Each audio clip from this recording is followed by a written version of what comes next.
Thank you. Yeah, we'll call the meeting to order at 6:03. And I'll have a roll call, please. Yes, Mrs. Reyes. Here. Mr. Nielsen. Mr. Nielsen.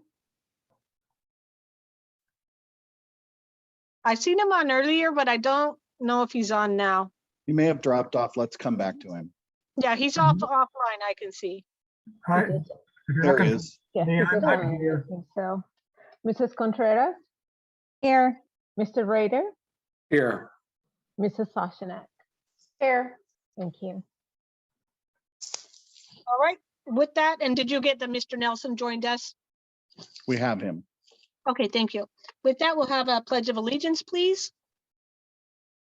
I pledge allegiance To the flag of the United States of America and to the republic for which it stands, one nation, under God, indivisible, with liberty and justice for all. We'll have a moment of silence.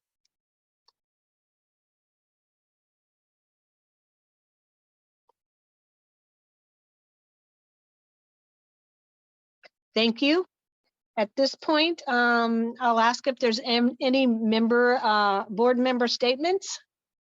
Madam President, I got two little things here this evening. Thank you, Mr. Nielsen. So just want to recognize, or the city of Avondale recognized one of their Abbey Stars from Quentin, Josiah Sumare, if that's how I pronounce his name right, 2 weeks ago in city council, and gave him a nice little plaque and whatever else. I thought that was very nice, and we have opportunities to do that. And the other thing is I had an opportunity to watch some of the virtual science fair projects and activities. Man, some of these kids have got some really good things that they were investigating and looking at. I just say compliments to them, the teachers and the schools, for getting that all. Thank you. Thank you, Mr. Nielsen. Is there any other board member statements? I have something. This is Amy. Okay. I as well was able to watch some of those science fair presentations, and I every year think, oh my gosh, I wish my students would have done that exact same project. So I was very impressed and happy to see all the great work that's being done in Littleton. Thank you. Is there any other statements? I have a brief statement, Mrs. Reyes. I just wanted to take this time to send a thank you and appreciation to our school counselors. It's School Counselor Week, and our counselors go above and beyond for our students. And I just wanted to take this time to thank them for all that they do. Thank you. And that's probably very mimicked. Their counselors are probably busier than ever due to all the things we got going on in our districts and in the world. So thank you very much. Any other board member statements? Hearing none, Dr. Freeman, we'll turn it over to you for the superintendent's report.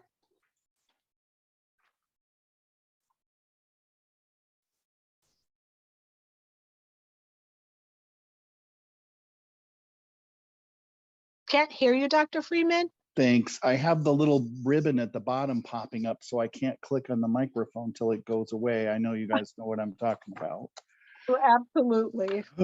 So, good evening, everyone. Buenas tardes a todos. We've been concerned about the losses we've been suffering as a district this year. Drops in enrollment, student achievement, teacher morale, all across the country.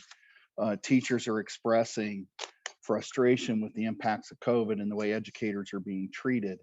So when we did our mid-year survey this year, we were a bit surprised by some results that came out higher than we expected to see. 92% or 90% of our teachers agreed that they have the things they need to do the job, and 89% of them agreed that admin supports them in their efforts to hold high expectations. 87% of the teachers agreed the district supports their pursuit of opportunities for development, and nearly as many still look forward to coming to work. Nearly 80% agreed Littleton is a highly regarded district where staff want to work and where people and programs are appreciated. The final quarter of this year will probably be the most challenging component yet. People are exhausted. We're still looking for ways to layer in support. but having to deal with the hard conversations about making fourth quarter cuts to the public school system really is adding insult to injury. And I feel awful that we've been put in this position. We'll have that conversation tonight. I just want to say we appreciate the selfless courage and tenacity of our staff. And we're convinced that we'll come through this time a much stronger profession. It's only been a month since we returned to school from winter break, but our students have been busy with important lessons about civics and our nation's history. It's important these activities take place as they support the development of well-rounded citizens who keep our country strong. And in January, our school celebrated the life and achievements of Dr. Martin Luther King and engaged in ways to learn about equal opportunity for all members of our society. At the Collier Business Academy, they brought to life the words in the dream through creating books and reflecting how they can contribute to the dream today. Country Place Leadership Academy celebrated Civil Rights and Black History Month all through February. They're hosting a variety of African-American leaders who are going to visit classes virtually and discuss leadership. And these leaders include City of Avondale Councilmember Brian Kilgore, Tolleson Union Board President Devin Del Palacio, our own social worker John Meacham, STEP dance team and African inspired storytellers will also be visiting and sharing their performances with our staff and students. It's very exciting. At Estrella Vista, tolerance and respect for diversity during character development and HSS blocks are discussed. In art class, students watched videos and read books. And I just heard, am I still going? Okay.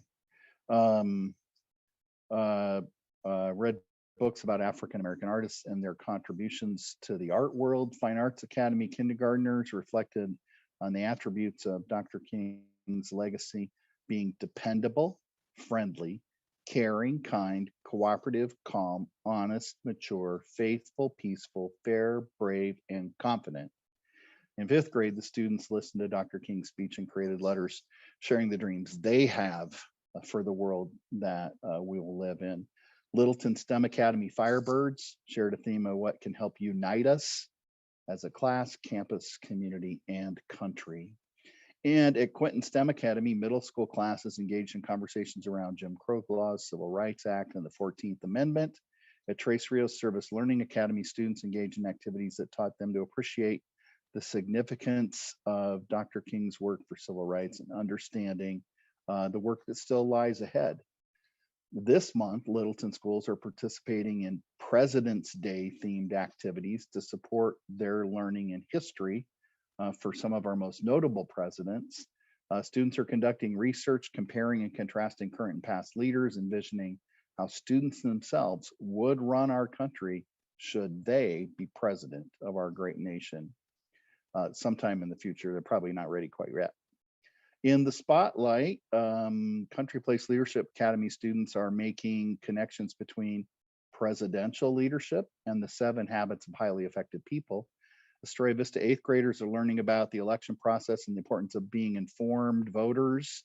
We want to thank State Representative Sierra for sharing his time to talk about leadership with our students. 5th graders at Littleton STEM Academy are using their research to create a living museum for participants to learn about history. Students and staff from all over the district attended the Stand Up, Speak Up, Save a Life 6th annual virtual conference. It's not always been virtual, but it was this year.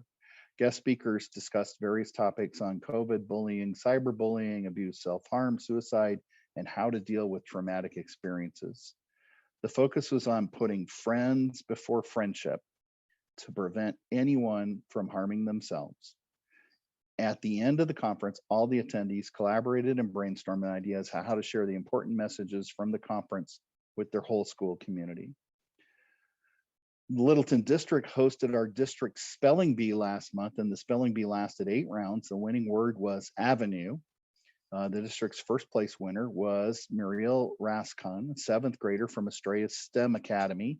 The runner-up was Agamir Singh, a 6th grader from Fine Arts Academy. Both students will represent Littleton at the Regional B this Saturday at Yonkers High School. That is way out west from here, and anybody on the staff can help get you directions to that school, pretty much all the way to Buckeye. I'd like to thank our bus drivers and Southwest Food Services staff for ensuring our students in quarantine had access to nutrition and meals. Every Thursday, box lunches are prepared, and then our bus drivers picked them up and delivered them to students who were temporarily learning at home. Our transportation department held its first ever bus rodeo, that's ROADEO, to sharpen their driving skills by being tested on their general knowledge and their driving. Drivers scored in different categories, and the total score was used to determine the winner. This event was a great success in boosting employee morale and team building.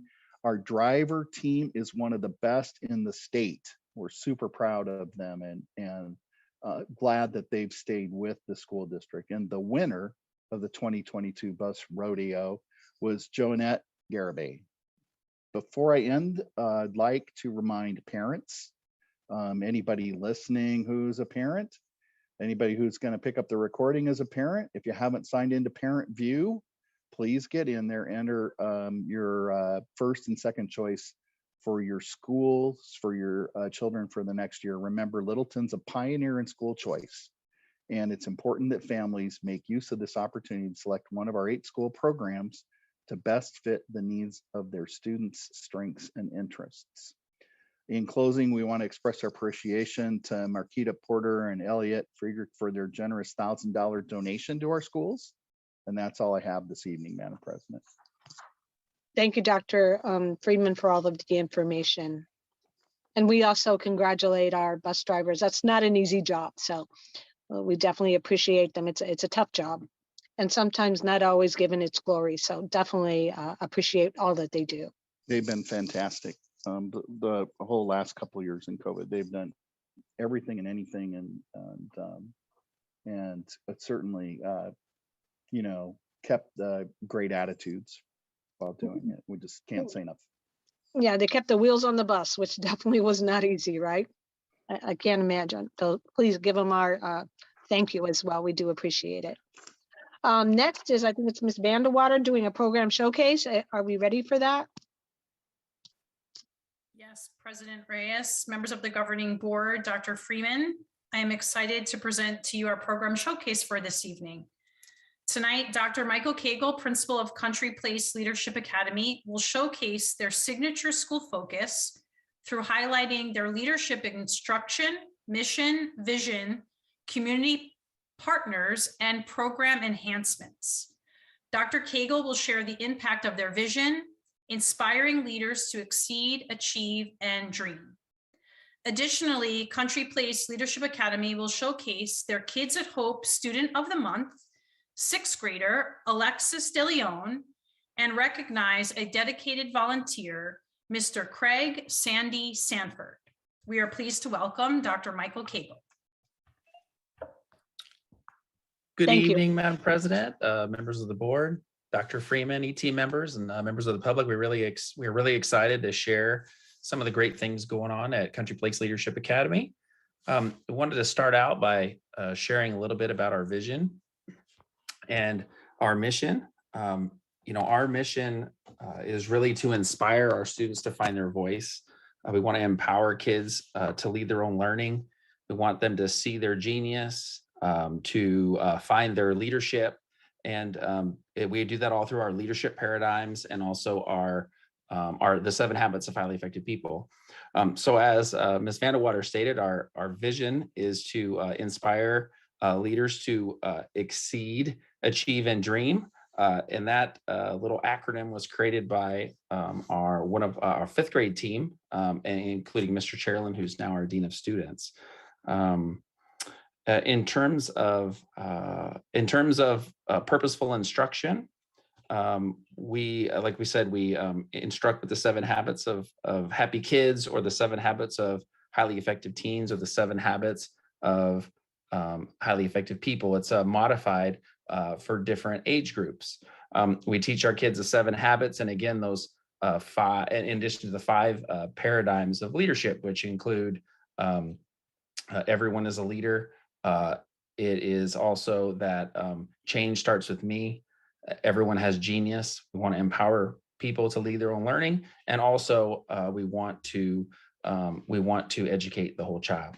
So another large part of the instruction that we do around leadership is the 4 disciplines of execution process, which is a goal setting process, which helps students set goals, monitor their goals, and achieve their goals.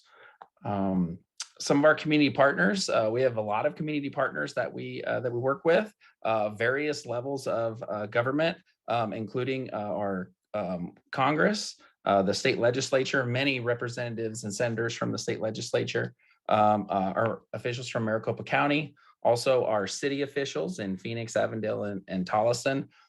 We have a great connection with many of our local leaders through many of our staff members, and also connections from many people within the district, which is really great for our students to be able to meet a variety of leaders at all levels of government. We also have a strong affiliation with the Arizona Bar Association, and they help us with many of our leadership projects. We have a growing partnership with WestMec. Obviously, Franklin Covey is a huge partner for us with the 7 Habits of Highly Effective People and the Leader in Me. Panda Express is a big partner for us. They help sponsor the I Am a Leader grant, which helped get Leader in Me going at our school. We partner with our local Target, also Hickman Family Farms, and the list can go on and on, especially with those that come to our Leadership Day and support our students. So we're really excited about the community partners that we have, and we definitely couldn't do the work that we do without them. One of the large things that we want to do at our leadership school is to capitalize on authentic real-world leadership opportunities. So learning the 7 habits and the leadership paradigms, that's the start, and then teaching them to others. And helping deepen our understanding through teaching to others. And then our leadership projects.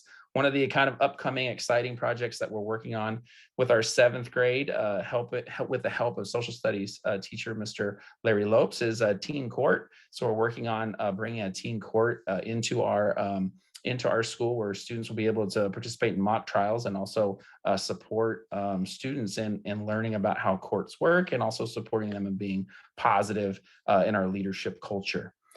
And future leaders, we have some great pictures of some of our future leaders. A big part of Leader in Me is empowered instruction, and also having students find their voice, whether it's in the community, in the classroom, and really taking charge of their learning. We have a short video that we want to share with you. It was created by our leadership teacher, Mrs. Anitra Morin, that highlights some of our students on the Lighthouse team and their favorite habit, and also their favorite leadership paradigm. So I hope you enjoy.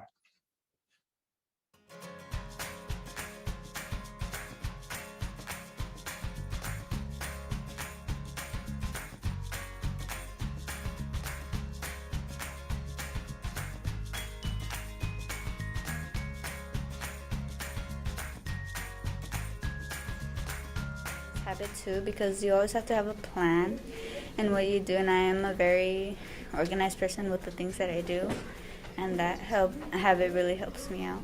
Habit 3, because it helps me put my important things first and then do my less important things after.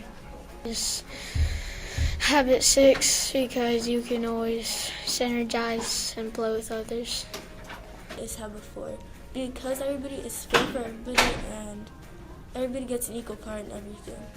Habit 6, synergize, because when you work together as a team, it's really important to strengthen your relationships with your friends. Is habit 8, because it is a habit when communicate their purpose, and it also helps combine them all together to help make the community better and easier to understand and communicate with each other. Think win-win, because I like when everyone gets their way. And my favorite habit is habit 6. The reason why is because I think that everybody should have a chance to share their voice and to share what they're good at in their groups and to come up with something new. It's habit 6, because it shows that we can all work together as a team and accomplish big things if we really put in the work. My favorite habit is think win-win. I love this habit because everybody wins together. Awesome.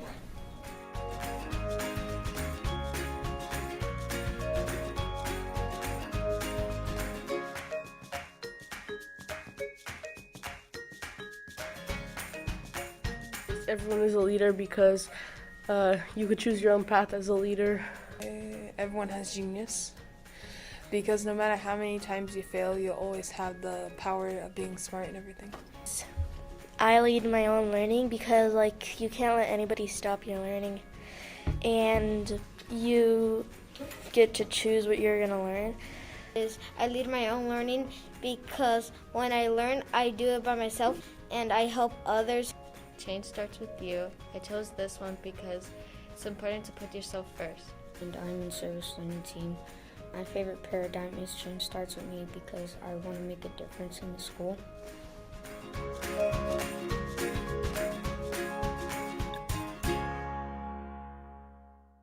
Student learning group, and the stuff that we have done, make videos about the habits and to teach people about the habits and to teach them that anyone can accomplish stuff. It doesn't matter how you are.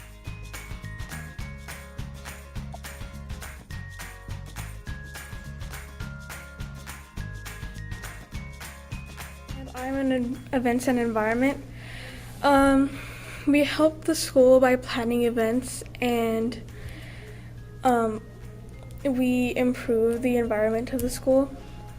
The group I'm in is physical environments, and we help the school by making it more creative, unique, and inspiring.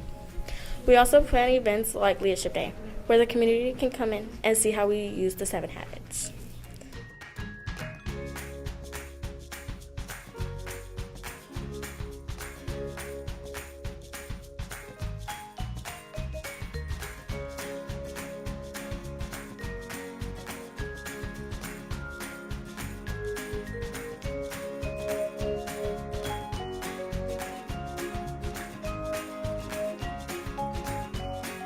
Help the school by filming and editing morning announcements.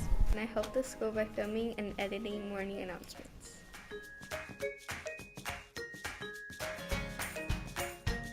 And I help the school by filming and editing morning announcements. And in NJHS, we tutor students who need tutoring, and we held a food drive to help the homeless.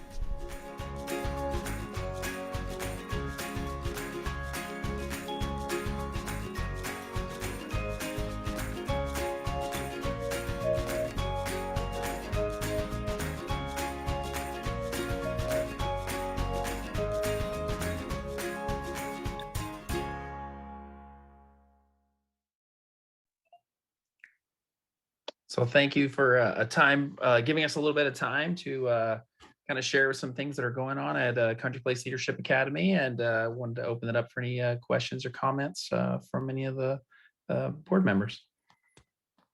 No, I'll just start off by saying thank you very much, and thank you to the students that stepped up to do it. It's not easy being in front of a camera, so we congratulate you on the progress, and the students as well.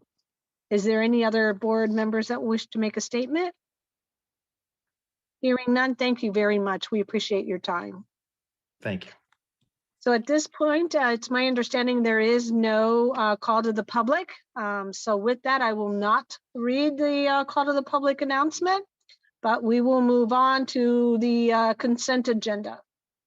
And this is an action item. So with that, we will ask the board members if there is anything they want pulled from the consent agenda. President Reyes. Yes, ma'am. I'm sorry to interrupt. We also have from Country Place an opportunity to recognize a Kid at Hope Student of the Month and a volunteer. We missed the recognition part. I am so sorry. My apologies. That's the most important part. We just won't do any of the rest agenda. Sorry for the interruption. No, I appreciate you telling me. Thank you. You're welcome.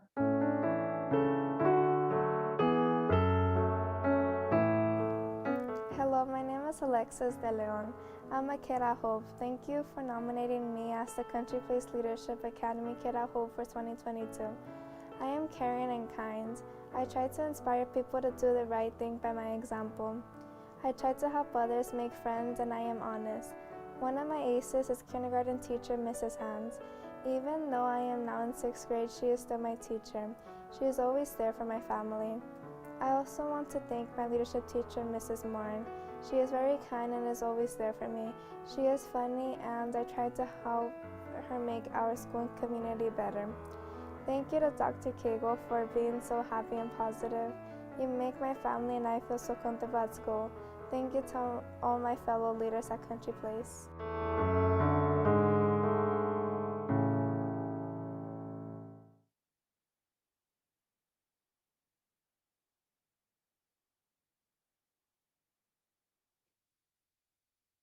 I'm the principal at Country Place Leadership Academy, and I'm here to proudly recognize our Volunteer of the Month, Craig Sandy Sanford. Sandy has worked at our school for over 5 years, donating countless hours to our 5th, 6th, 7th, and 8th grade students. He's supported them not only in building geared cars and gravity cruisers and gliders, but he's also built relationships with them. Students look forward to him and the guys coming every year and supporting a variety of projects at our school.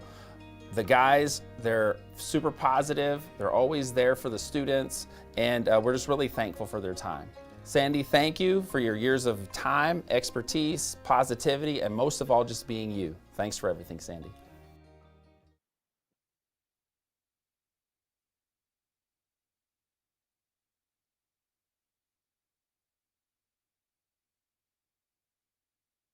So that does conclude our volunteer and our Kids at Hope. So thank you very much, Sandy, and thank you very much, Alexis. We appreciate both of you.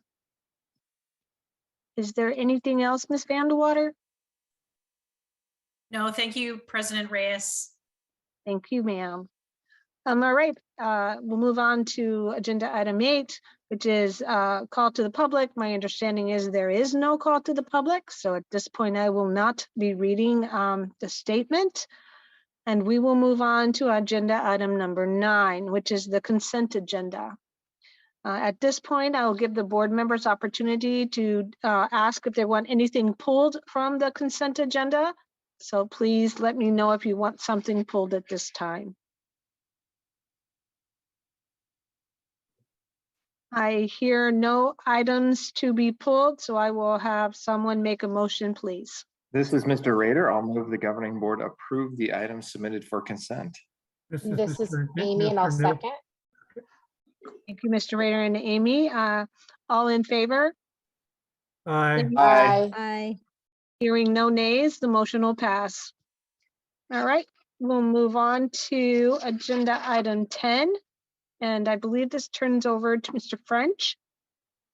Thank you, President Reyes, governing board members, Dr. Freeman, and Littleton community. This evening, we're privileged to be joined by ADM Group, who is our architects, as well as Chase Building Team, our general contractor. The presentation this evening will provide a brief overview of the School Site 9 project up to right now, as well as the guaranteed maximum price of the project. After the presentation, we'll be asking the board to approve the guaranteed maximum price for the new school. So at this point, I'm going to turn it over to ADM Group and Chase Building Team to introduce themselves and to go through the presentation. Before you do that, can I just ask Mr. French to just jog my memory, give me a definition of what a guaranteed maximum price exactly is, please. Sure, of course, President Reyes. The guaranteed maximum price is a form of procurement that the district elected to go through. It is in partnership with the district, the general contractor, as well as the architect to basically bring the best price forward for the district. The guaranteed maximum price means based on everything that we've put into the project, there is no way that we go over that amount, and all the savings goes back towards to the district. Thank you. That's what I thought, but it'd been a while. Of course. So I'm going to go ahead and pass it over to anybody from ADM Group, if you guys want to introduce yourselves, and then we can start the presentation. Absolutely. Good evening. This is Ben Barcone. Madam President, it's been a few months or years since we've seen each other live, so I hope everything is well. Yes, thank you. And we'll just go with months rather than years. So as a reminder, the previous school that you completed, which was the Fine Arts Academy, was also a CM at Risk project. At least 90% or 98% of all projects completed in the K-12 industry are all following the CM at Risk process. So it's fairly common. With that said, I have with me in our conference room, Nina Sheriff, our principal, and Brian Atkinson, our project manager, and I'm going to turn the PowerPoint over to them. Next slide, please. So I believe you've seen this in the past, and we just kind of wanted to refresh your memory and go over what's included in the scope of the project. So before you can see the site plan of the new LMR school. As you know, Broadway is our frontage to the school. And as you look down kind of the center of the area, you see a pedestrian entry flanked by trees on each side. To the left of that, we have our parent drop-off and visitor parking spaces. And on the right side of that, we have our bus drop-off and staff parking. So we have a total of 148 parking spaces located on the site in the front here. And then starting from the right of your slide, we have building 100, which is our multi-purpose building, which has the kitchen, the stage, and the band classroom with the amenities that go with it, such as restrooms and kind of the typical of what you've seen in the other schools that have been designed previously. Building 200 is a classroom building, and that is comprised of classrooms from kindergarten to grade 5, with restrooms associated and 2 resource classrooms.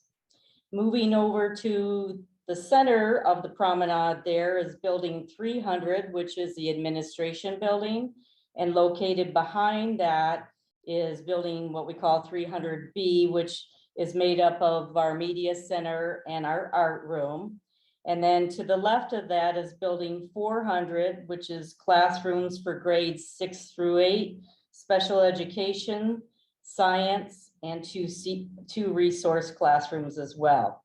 You will also note to the left of building 400, should the campus need to expand, that you have a future expansion area to the left of building 400. So we've designed that building so it's got the capability that in the future you could easily add typical classrooms to that building. Looking to the north of that, behind all the classroom buildings, we have 3 basketball courts, a softball field, a grass area for the kids to play in, as well as you can see some covered canopies there with playground equipment below that. We have a track that is comprised of decomposed granite. And then moving to the right, you'll notice that we have a fence line there going along the service area. And there's a little building out there, a little outbuilding that are a set of restrooms that will support the fields to the right of that, which is a large soccer field as well as a baseball field. And then in the shaded kind of, I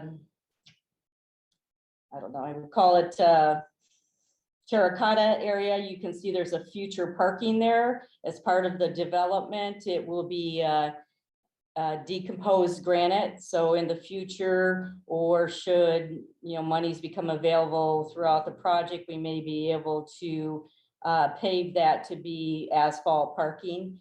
And then the area below the field area is, you can see a very large landscape retention area, which is where all the drainage for the property will flow into.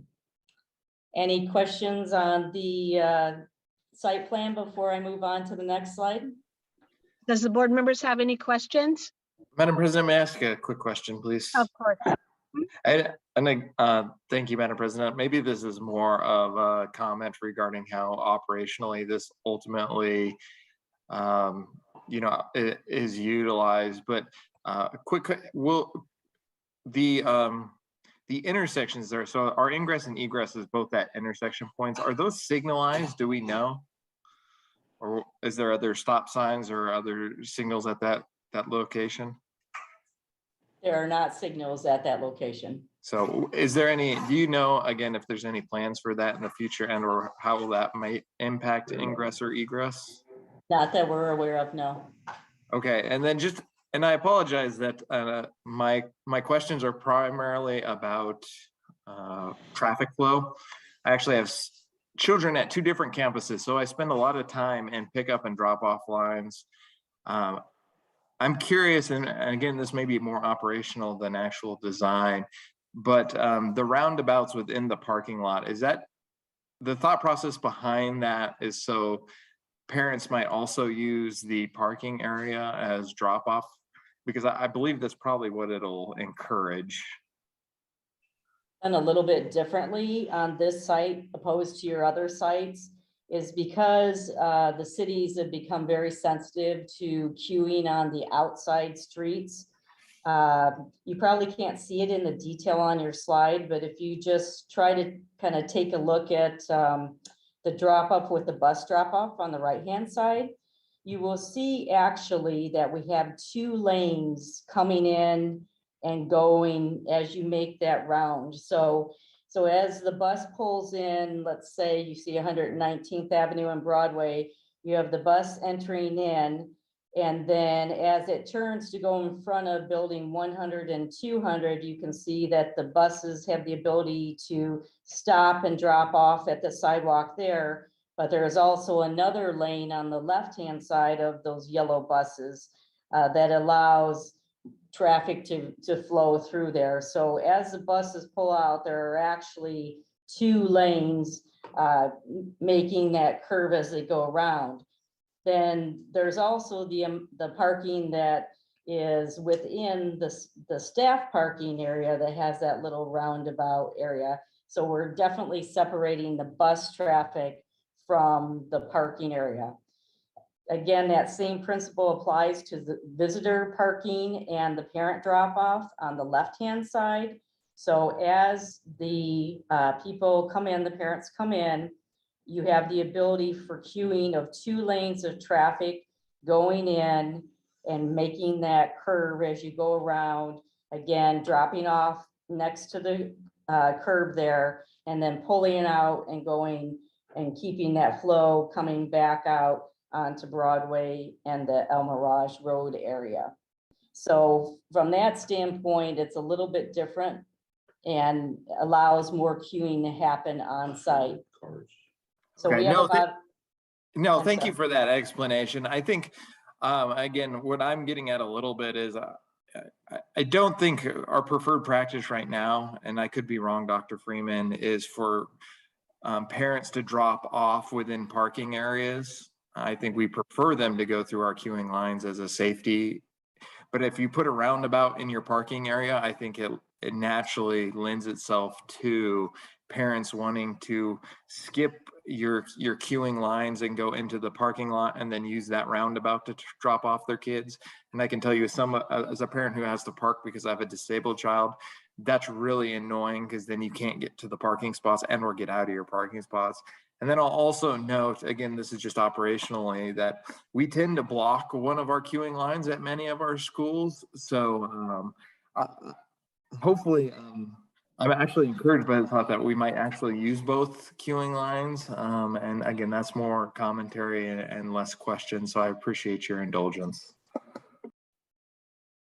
Yeah, there's different ways we could use that space. I mean, it could also be used for greenery. I don't know that we considered that it encouraged dropping off. We thought there'd be less people, pulling in and out, backing out. But we also were trying to discourage, actually what we thought, Mr. Rader, was the opposite, that if we had a pass through there back into the loading and the unloading lane, that would encourage people to try to drop off in the parking lot and then head out through the queuing lane.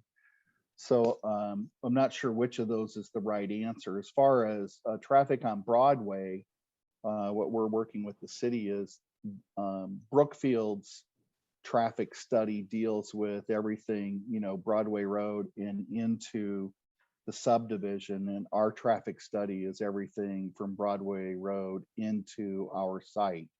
So I do think in conversations with the city, they've got a pretty comprehensive traffic study for the development itself. We're using those locations for ingress and egress into the site based on their recommendation.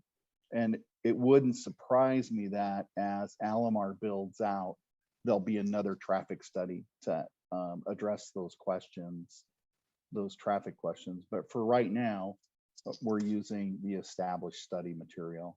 And I don't know how any other board members feel about that space. I mean, it could be turned into parking, but right now we've elected not to shoot parents back out into the queuing. And I don't know which one of those, Mr. Rader, you might be in the best position if you're in those parent queue lines. The rest of us tend to avoid them. Yeah, well, my point being was that you just dead end it as opposed to making a nice like turning area for folks to, drive down that parking lane and then turn around their car and drop off at that circle point. So, I mean, if you actually had to pull into the spot so kiddo could get out of the vehicle and then you had to back out of the spot, I think it would not encourage parents to utilize that practice as frequently. Again, maybe though we need that as a reliever, and that's part of the thought process there. But I mean, and it looks nice, but my general thought is it kind of looks like something that might encourage people to use that as a reliever to our queuing line if it gets backed up. We'll talk to the architect about how we might, be able to either enhance that or discourage that. But thank you for the feedback. So this is Kathy. I have along those same lines, those were exactly what my thoughts. One coming off on Broadway. Right now there's a four-way stop. And so I'm not going to belabor that, but I also had that exact same concern of backup and all of that stuff that goes along there as it continues to build out.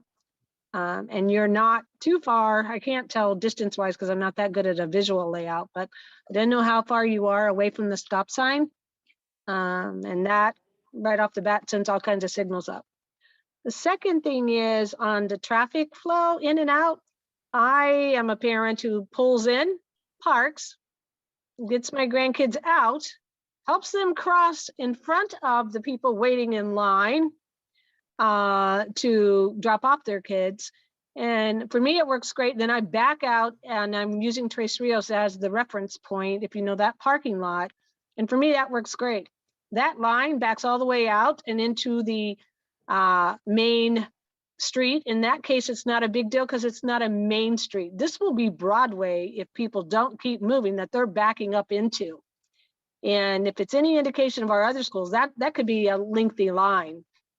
And so I do a little bit opposite than others maybe, but the problem with that is for myself, I don't mind. I sit and I tell my grandkids when to cross, but I've seen parents pull in, let their kids get out and they run across in front of traffic when people are dropping off at a faraway distance and shooting around the car waiting in progressive lines. In other words, they let their children off at different sites and then they whip around and come past other people.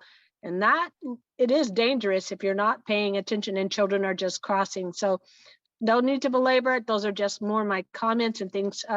Parking and dropping off is never an easy way to lay it out. There's always ways to get around doing different things. The second thing is on the restrooms, on what I'm looking at the far right. I don't know about how that will be addressed, if how we keep them safe and secure, and how will they be vandalized, or are those locked on after hours, or address that part of it. I can't really see where the fence goes and whose property that is. So that is technically on your property. However, we have a fence line that has the ability, if you have events on the weekend and you want to be able to lock off the rest of the campus, that restroom is on the outside wall of the service yard, and it will have locks on those restroom doors. So that's an administration thing on how you guys give access to that building, but it's definitely something that can be secured. Okay. Thank you. I think I have a heightened awareness because of some episodes in a restroom area that's public, if you will, and pretty far away from the facility where, you know, perhaps people play and stuff. And I've seen incidents where, you know, things happen in there, and we just want to make sure we're taking that into consideration. But if they can be locked up, that's good to know. And we'll have to work out those details. So is there any other board member that wants to make a comment on this site plan? This is Amy, and I just have a very easy question, I hope. We've had a lot of discussion about parents dropping off and picking up, but for our students that may walk to school, are we envisioning they are going to walk past one of these parking lots, depending on which direction they're coming, and they're coming in that center area towards the 300 building? Or have we discussed alternative ways they could get on campus that doesn't involve walking through a parking lot or walking along Broadway? So there is actually sidewalk that students can walk and follow a path. So if we just take, for instance, on the right-hand side of the slide in front of the landscape retention area, that's a sidewalk that runs along Broadway. And then if they can turn right up next to the bus, and they can continue that sidewalk all the way up and then take a left there and go down that sidewalk where they can enter in at multiple points on the campus, either between building 100 and 200, 200 and 300, or 300 and 400. So they can stay on sidewalk all the way. Okay, great, thanks. Mr. Nielsen, any questions? Not any questions, but just kind of as a reminder, off to the right-hand side there's already the established park. I think it's called Hey Moon or something like that. The park on that side to the right where that red area is there's already a park in existence for Alamar there. And then over on the left-hand side over there where the El Mirage and that point right there's a 40-acre community city park that's being built up at that other side. So we'll kind of fit in a nice little area down there. Thank you. Any, Mr. Contreras? Mr. Contreras, do you have anything? No, not at this time. Thank you. So with that, I don't know if that's the end of the site plan demonstration or conversation. So we can move on to the pretty pictures if everybody's ready. Sounds good. Okay. So this view here is looking at the front of the administration building with the canopies that are kind of the main points of entrance into the campus, as well as on the left-hand side, you're still seeing classroom building 400. And again, on the left would be the visitor parking view. So you can see that main pedestrian entrance onto the campus. As a reminder, our building is constructed all of masonry, and we are painting it with the color scheme that goes with the Alamar Brookfield development. So we have affectionately termed it the Alamar blue that you see that's on the columns and the signage for the school, whatever name that ends up to be. And so we've carried those colors that you see throughout the development, which are basically neutrals, various browns, and then the blue kind of as our accent pop. So next slide. This is another viewpoint that kind of shows you the whole front of the campus there. So starting on your left-hand side, you'll see the classroom building 400. Then you're moving over to buildings 300, 200, and the multi-purpose building 100 on the very end, with a close-up shot of the parking, the visitor parking, and the parent drop-off there, with the fields located behind the buildings.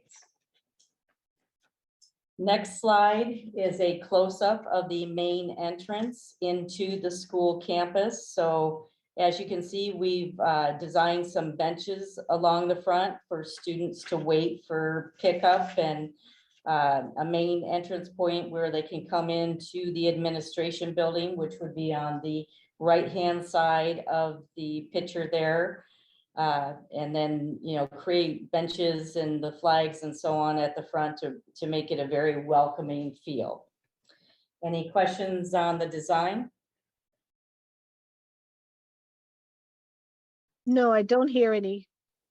All right, so with that, I'm going to turn it over to Patrick Shepard from Chase Building Team, and he will be presenting to you the guaranteed maximum price. Patrick? Yeah, thank you, Nina, and thank you, members of the governing board. On behalf of the Chase Building Team, just want to thank everyone for the opportunity to be here tonight. Super excited about the project. Just really wanted to touch on, you know, really how much hard work has gone into this over the past several months. ADM has done a great job as this design has evolved on making sure that we were completely up to date, and we were designing towards this budget along with the Littleton team. We're happy to be here after all the work that's gone into this. Couple things that we do want to point out. This GMP here, as we talked about, is that guaranteed maximum price. This covers every square foot of this project. So that's approximately 90,000 square feet, which is awesome considering where we started with the initial phase 1 and potential phase 2. So this will all now be built concurrently. You will have a complete campus at the end of construction. So just really exciting times for Littleton and also the community of Alomar. As we worked through this GMP development, you know, it's always our intent to start with the budget and work towards, you know, some positive progress as far as what that final number, you know, really ends up being. So awesome for us to be able to say that this GMP actually came down about $25 a square foot from where we started, you know, probably 5 or 6 months back. So again, just a lot of hard work by the entire team to get us where we are today. The other great news about that is we were able to do it with really minimal VE, VE standing for value engineering to the project, which is typically reducing scope or introducing, you know, alternate type materials. So really the only thing that we did here was really ADM really provided a super efficient design when it came to some of the hardscape elements, so some of the concrete around the job, and also some of the landscape elements. So just making sure that those were truly dialed in and just as efficient as can be. And the only other area that we saw any change to were the canopies and the associated structure. So, you know, where there were some items that, you know, came out of that number to really improve this, you didn't end up losing, you know, the ultimate intent of the project. So, you know, with that being said, again, just super appreciative of being able to be here tonight, and just can't give enough compliments to the team to where we came from and to where we are tonight. So I will turn it back over to Ryan and open it up to any questions. Thanks, Patrick. Let me just remind the board, this is an attachment in your Zoom links in your board agenda. I'm sorry. So if you open that up, I know the type is really small, but you can zoom in on your own screens to help see the details on that better. But Ryan can give you an overview of what's in the columns and what the sums are in each of those, what those mean. Yeah, thank you, Dr. Freeman. So the way that this is laid out is by description of almost project type. We have under 1A, we have project requirements, and then 1B is survey layout. So it's going to be broken out by adjacent ways funding, which is our ingress egress funding, the site in general, and then each of the buildings itself to give you a total cost off the right-hand side. So like Patrick was saying, that they really went back to all their subcontractors and sharpened their pencils on this and got a best price for each one of these areas. If we take a look down at the bottom of the page, it gives you a per site square footage cost as well as a per building square footage cost. I believe down at the bottom right-hand corner, the total all in for the project is $325 a square foot. It is just shy of 29 million, which is $28,990,380. So we'd be happy to answer any questions from the board at this point. Just more helping me understand that. So when you have the project and design by the city, that 2% is paid to who? Okay, so you're looking at the project design city 2% line. Yeah. Yes, sir. So Patrick, correct me if I'm wrong, but those are fees that we actually pay to the city of Avondale for design review? No, that is a contingency built into the project. So that really captures, unforeseens, jurisdictional comments. For example, if Avondale Fire were to come to the project and provide some additional requirements that needed to be incorporated into the project that weren't initially provided in that design, those funds would be used to capture those types of unforeseens. Those dollars are actually, we tend to protect those as best as we can, because ultimately what ends up happening is those are returned to Littleton at the end of the project if they are unused. So it's simply kind of an umbrella and a safety net, if you'd say, for anything that comes up into this project that is outside of the original scope of work. Mrs. Reyes, I don't know if you remember, but when we built Estrella Vista, Avondale had a different fire marshal. He was fairly well known for his rapport. And they would come out to the job site and ask to see the plans and move where the fire hydrants were. They did that 3 times on that job. So the contractor had to move the underground pipes, and he charges $50 every time he came out. Oh, no, I remember that very clearly. Thank you. That was one of my issues with the city. But those things that come up that do legitimately require attention, if we got a red tag on anything during construction where we needed to go back and address something, it's a contingency, so that what we don't want to do is have anything that comes up that goes above that amount. So there are some contingencies built into this, and when the contingencies aren't used, they go back to the district. No, that answers that. It was just the way it was worded that confused me. I get it, yeah. And then the other thing I have, and just to make sure, the contractor fee, is that Ben Barcone's the operation? President Reyes, no, that is the contractor fee for Chase Building Group or a team. Oh, okay. Okay, and is that, I don't know what a typical percentage, is that a typical percentage? I don't know what the pricing market is for that. I think that's a competitive percentage. We talked with, when Chase won the CMAR, we really made sure that we were competitive in the market. I think we had a pre-construction fee, which we typically, was typically less than market. And the 4.5%, Patrick, remind me, I think typically it's closer to 5%. Yes, that is correct. And as you mentioned, that pre-construction fee was very competitive. Again, a lot of that is testament to the work that ADM does on the front end of design, allowing us to work through this pre-construction and ultimately getting to GMP as easily as possible. We had, Ms. Reyes, we had Chase lower that to help us meet our budget. Typically, it would be higher. Okay, well, thank you. And thank you, Chase. If I don't know how much you lowered it, but whatever you lowered it to, we appreciate it. Thank you. And I don't have any more questions. Does other board members have more questions?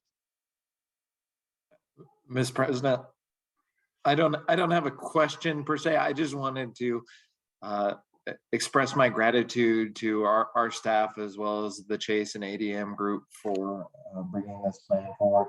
I think at our last time we discussed the school site, we were talking about reduced plans or partial campuses due to some of the escalating costs that were confronting the district, really the entire state. And so to be able to approve this beautiful campus that's going to be an asset for our community for years and decades to come, excuse me, is just a really positive thing. And again, thank you so much for everybody who put so much time into this.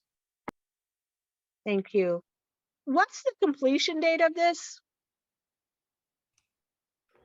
So right now, what we have scheduled, we're looking at probably a May commencement, give or take. It actually really times out perfectly. We're able to really put a lot of work into this front end as far as, you know, procurement, getting ready to actually start construction. So this being early February, you know, this really just lines up great. And we are also targeting a summer of 2023 completion. So ready for that fall school year of 2023. Okay. And are you confident about building supplies and getting them here and all that drama? Yeah, we are very confident right now. We've been working, as mentioned, behind the scenes since as early as April, starting our procurement process to ensure that a lot of those long lead items are captured and that we have those, you know, delivered and confirmed coming to the job site on time to meet our schedule. So, you know, again, just a lot of work there behind the scenes, anticipating what was coming, just to make sure that ultimately we delivered this project on time and under budget. Ms. Reyes, Madam President, we figure we have about a 4-month cushion from what would be typical, like fine arts with 10 months. This is 14. And we were hoping to be able to schedule the groundbreaking at the board's April 26th study session. Thank you. And again, thank everyone who worked so hard to get this pulled together. I'm sure in this day and age, nothing is easy. So thank you. Is there any more board member statements or conversation regarding the school site number 9? Hearing none, we'll take, this is an action item. So the board, if they could make a roll call for it or approve the guaranteed maximum price, if that's what they want to do. This is Amy, and I move that the governing board approve the guaranteed maximum price for school site 9. This is Sarah, and I'll second that. Thank you. All in favor? Aye. Hearing no nays, motion passes. Thank you, everyone, for being on the call and explaining to us. We appreciate it. With that, we'll move on to Mr. French to talk about the wide area network. Thank you, President Reyes, Governing Board, Dr. Freeman, Littleton community. Back at our December meeting, December 14th, the Governing Board granted the administration permission to release a request for proposal for our leased wide area network that would service the new school site. Responses were due back to the district January 18th, at which point a committee was formed to evaluate. The district received one response, which is the same vendor currently servicing our other schools. The district is recommending awarding the request for proposal to WANRAC LLC to cover the installation of the fiber network and the annual lease of the network for the 22-23 school year with options for annual renewal options. Just a side note that this project is E-rate eligible, which means E-rate, which is a federal program, would cover 95% of this cost, and the district would be responsible for 5%. At this point, I'd like to answer any questions you have or recommend the governing board approve the RFP. Is there questions? Hearing none, then I'll ask for an action on this item. This is Mr. Rader. I'll move the governing board approve a multi-term contract to WANRAC LLC to cover the installation of lit fiber network and the annual lease of wide area network for the FY 22-23 school year with the option of 4 annual renewals. Mr. Nielsen, I'll second that. Thank you very much. All in favor? Aye. Aye. Hearing no nays, motion passes. And thank you very much, Mr. French. Mr. French, we're going to stay on you with a benefit discussion for 22-23. Thank you, President Reyes. This evening, we're bringing before you a discussion of employee benefits for the 22-23 school year. Jim, if you want to go ahead and open up the rate sheet, we can take a look at that.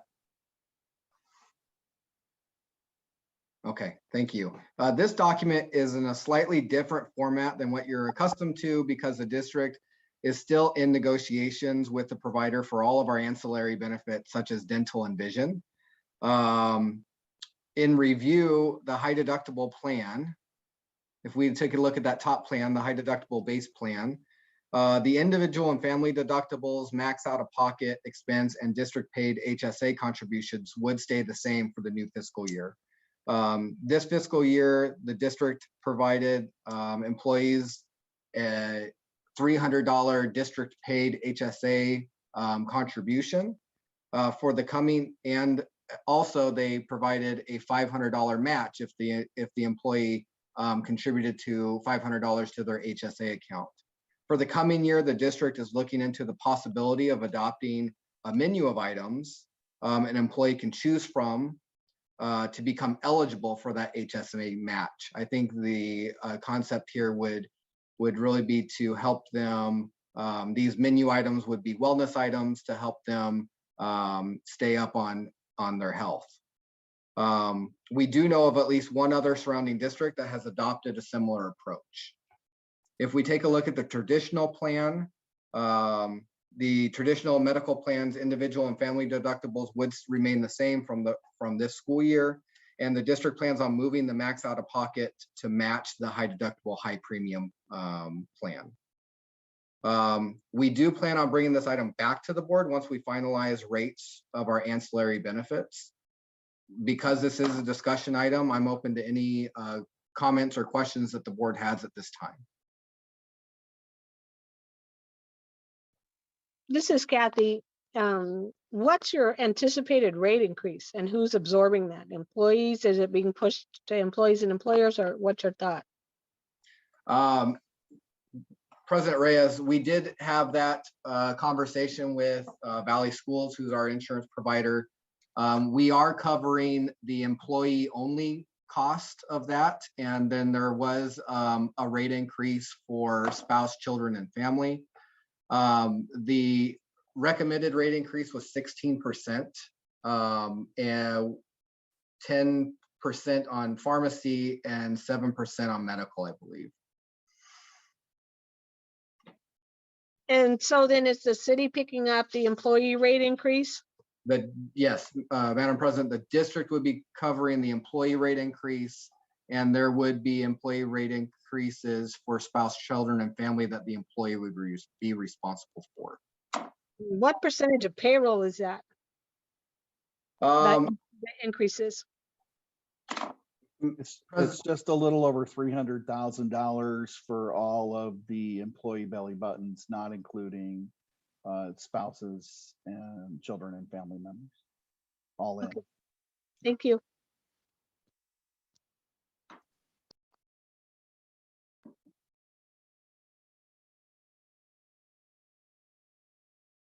Is there other questions from the board?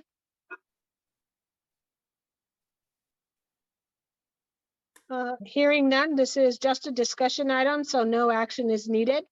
And we will move on to number 13, which is Dr. Freeman. Thank you. Thank you, Madam President, members of the board. So the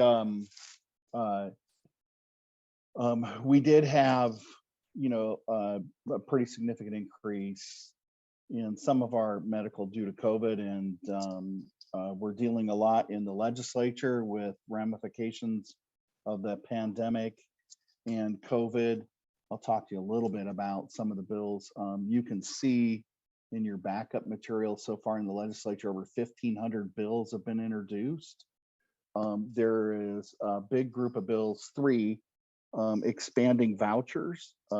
Those are a large concern for public schools because they tend to deplete state resources in an ongoing fashion. Pretty much the way 1657 is designed, almost everybody is voucher eligible.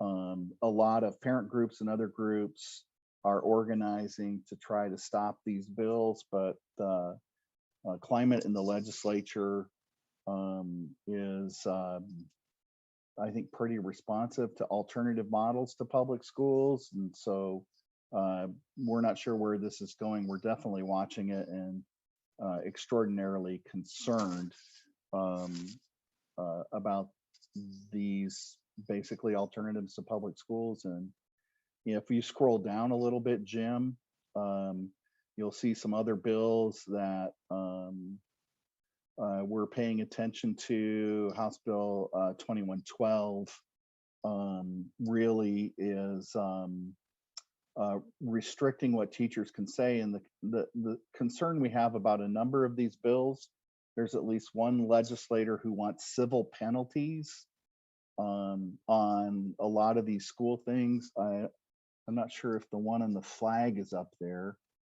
There was a bill to have a civil penalty up to $5,000 if the teacher didn't have the large enough Made in America flag posted in their classroom.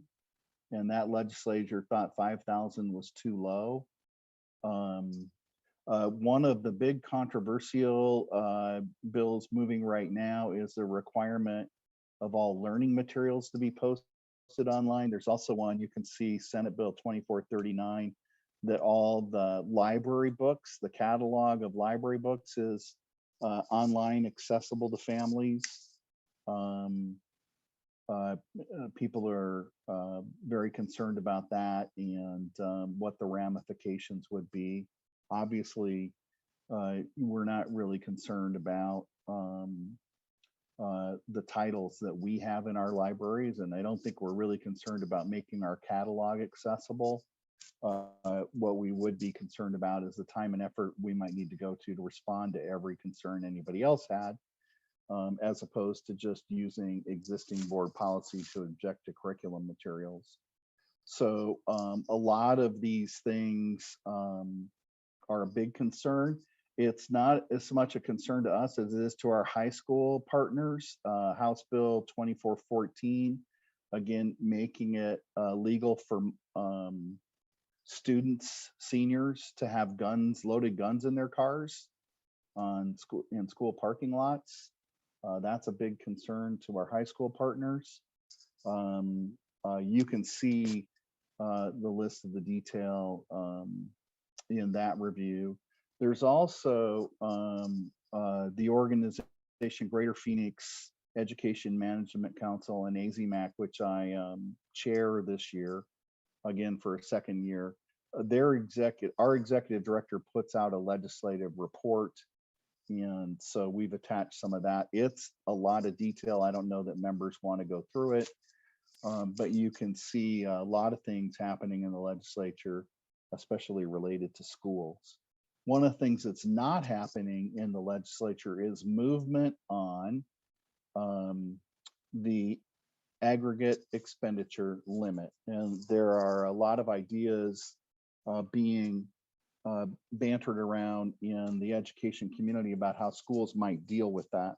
What we asked the legislature to do was to deal with this right away in session, to alleviate a lot of the stress and concern and anxiety around budget cuts, because the aggregate expenditure limit is going to be a problem for at least the next 5 budgets. Having gone over this year, even with just minimal 2% inflation, which the legislature has approved last year and the governor's proposing this year, we're falling 5% behind inflation this year and next year with those proposals. Even with that, we'd continue to be the lowest funded state in the United States and over our aggregate expenditure limit. So it's an ongoing problem. What we were hoping is all of these things they're fighting about, masks and vaccines and critical race theory, they could fight about in the fiscal 23 budget, which they'll be working on this session to settle some of those things with the aggregate limit. but to go ahead to vote to set that aside. I think the board knows, I'm not sure if everybody in the community understands that that takes a 2/3 vote because it's constitutional. The thinking about the resistance of the legislature to address that was because there's litigation underway on Prop 208, which the voters passed an additional tax on high income earners. The legislature then tried to, did vote to restructure the tax. And there was a question about whether the aggregate expenditure limit was related to Prop 208. So far, Prop 208 hasn't gone into effect, and that was the argument why it shouldn't impact the current year aggregate limit vote, but it would impact the future year aggregate limit vote. Anyway, the legislature's been reluctant to take action on it, they say, because of that lawsuit. We heard from the judge yesterday that he does not really plan to rule before the March 1st deadline. So the legislature had petitioned him to make a ruling, and he elected not to. It's highly likely that that judge will not rule before the March 1st deadline on the on whether or not Prop 208 and the aggregate limit have any bearing on one another or the outcome of the case, which puts the ball back in the legislature's court. They're not going to be able to refer to a court ruling prior to the deadline to make this decision, 2/3 vote to set that aside. That has increased everybody's urgency around planning for this. And what we have done is put together a graphic representation. And I think, Jim, it's called fourth quarter expenditures. And so this is what we think would be the best way to explain what we're going to have to put forward. What we're thinking is that we would add more detail in February 22nd for the board to discuss. And then if we have to move forward in the March 8th meeting, we would have options pretty well pinned down. We are thinking we'll need a second meeting in March because we will need to get forms and guidance from the Department of Ed, and we're not sure that they would be available for us to work on in time to have them ready for a March 8th meeting. So we're thinking that we're going to have special meetings in February, March, and April to address these if the legislature doesn't act to set the limit aside. On this graphic, what you see on the bottom, this is fourth quarter expenditures. So it's a little hard to see on your left, but you can see in black $11,295,954. This would be typically the last quarter expenditures for the school district, how much we would have money going out. Now, below that is a layer in the pile of dollar bills that you see here that is excluded. So the aggregate expenditure limit excludes certain things from the limit. And we went over that with you last time, what the total amount was and excluded amounts. Those are things that are otherwise voter approved and other cash funds. So there are going to be some federal funds, Medicare funds, indirect cost funds, other funds that have been set aside for specific reasons.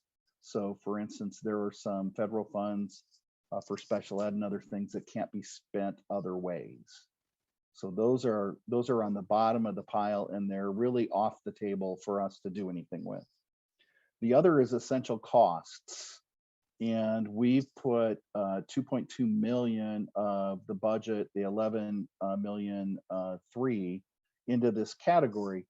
These are things like maintaining our insurance and power and anything along those lines that are essential to the life of the buildings and risk and liability that the district has.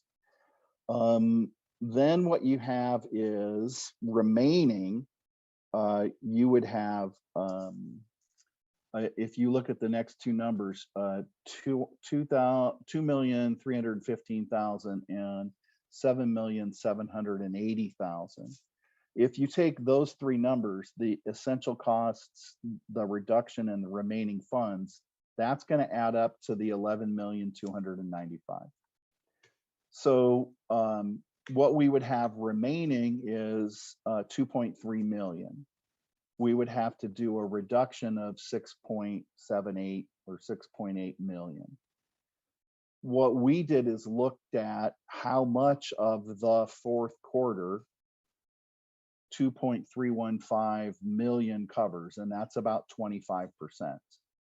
So with the cash on hand, with the budget reduction of 6,780,000, we could pay for 25% of the remainder of the quarter. That would be 25% of the people, or 25% of salaries and benefits.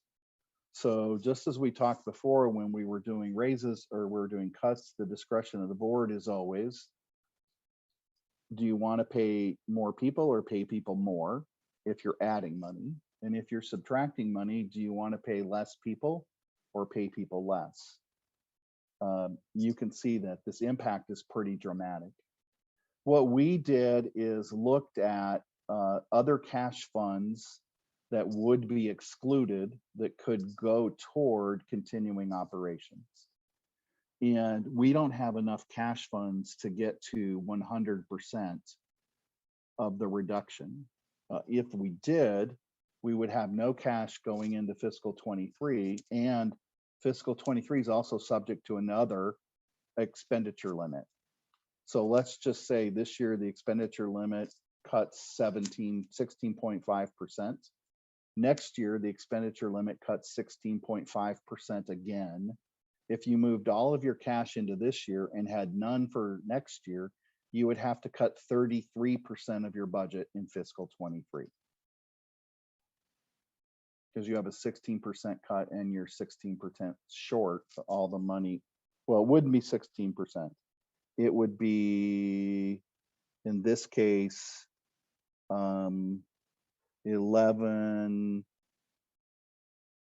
minus 4.5. Well, you're going to be 7 million short plus 16%.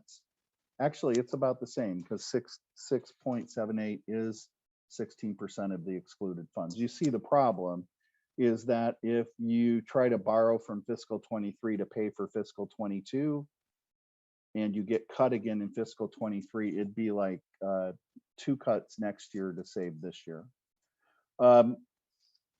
Essentially, if that 2.3 million is 25%, if you add another 2.3 and another 2.3 and another 2.3, you would get all the way to restoring that money.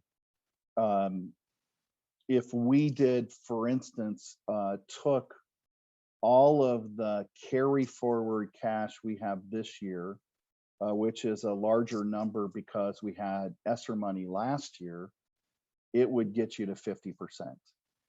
50% would mean paying half of the people or paying people half.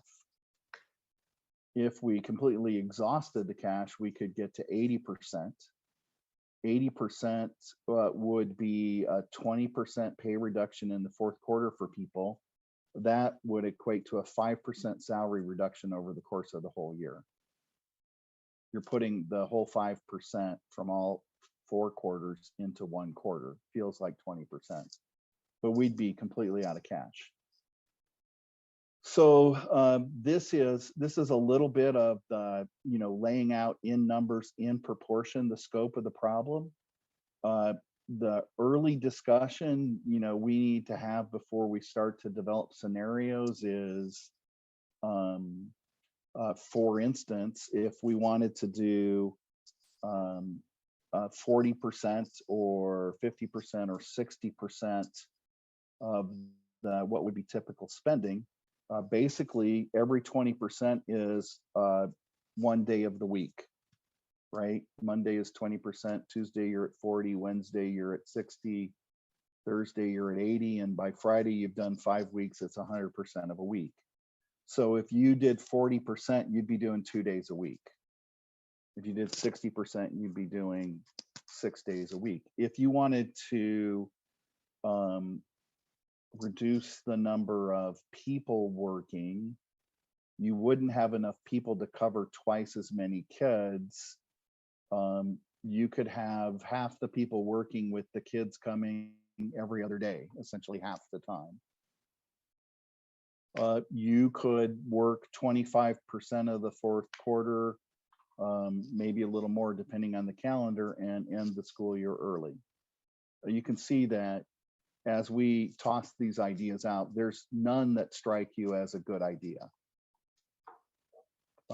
So we have reducing the number of school days, either by alternating attendance or limiting the number of days a week to try to continue through Memorial Day, or just shorten the school year by that number of days. The other thing would be to ask people to continue to work their regular work schedule, but for only a portion of their pay, essentially having their salaries and contracts renegotiated at a lower amount because of the loss of funding, which is a contract clause that we have for everybody. I can't recommend any of these. I don't have any that I think are better than another. Other than explaining it to members, we're at a little bit of a loss of how to go forward. One approach would be, choose a number of days in the week and try to maintain a school year and have the kids doing digital asynchronous learning on the other days. Give them some activities to extend their learning, and they'd be pretty much on their own with their parents. It's not as good as being in school. I think everybody, has come to understand that from the things that we've been dealing with in the last couple of years. It wouldn't be ideal. It wouldn't be doing nothing, because we have those resources for families. So I don't know if anybody wants to weigh in on paying less people or paying people less, or if you want to try to extend cash on hand to 40% of the fourth quarter, 50% or 60%. We can work up what those numbers would look like. So at this point, I'm going to open it up for the board to have discussion about it. It's a lot to absorb. I mean, I heard everything you said. I'm not sure I can absorb it all without looking and seeing and hearing it again. But any board member have questions, comments, conversations? I don't know that there's anything like Dr. Freeman was saying, there's 4, 5, or 6, 7 different options and none of them are good. Right. We got to look and see which one might be the best or the worst or something, or tell the parents that they need to get a hold of the legislators and tell them to get this thing taken care of.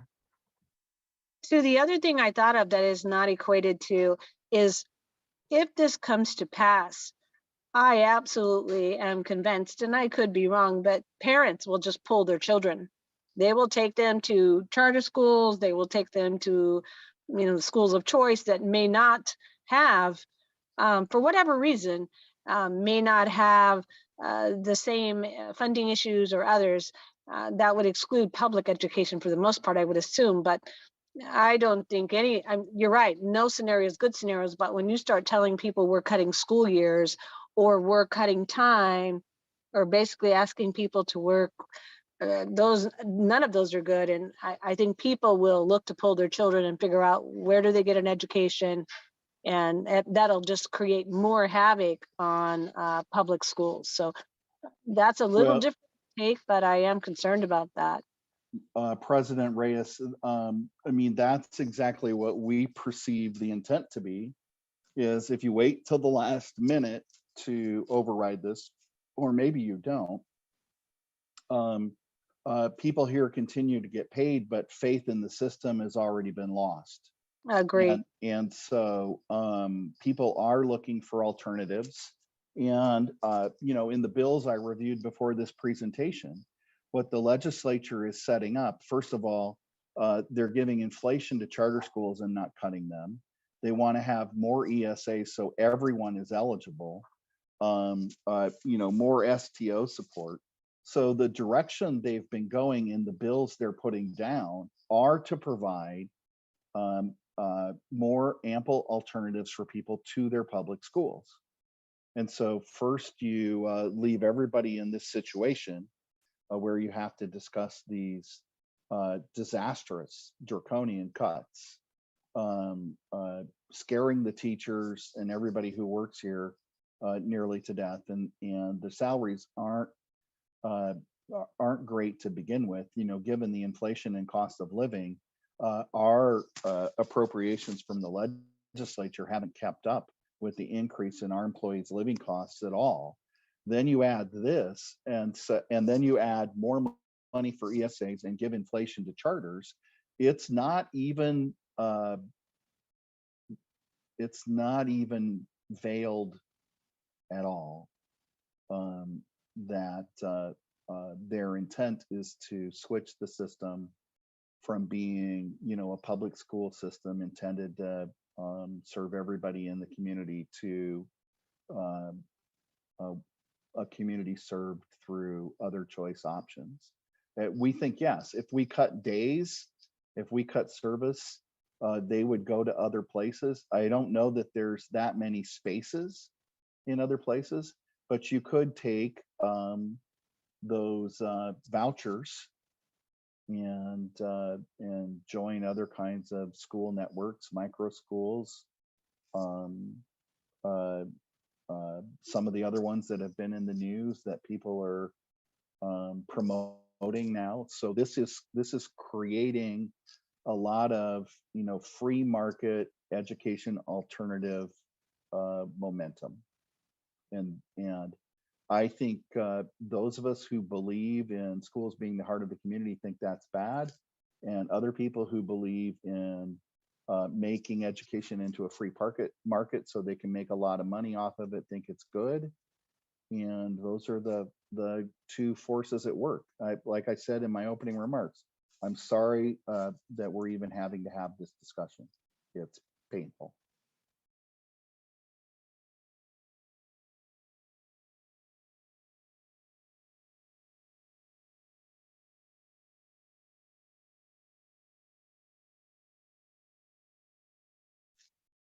I guess I would add, as far as, you know, people responding to the legislature, the representatives of Legislative District 19, where Littleton is,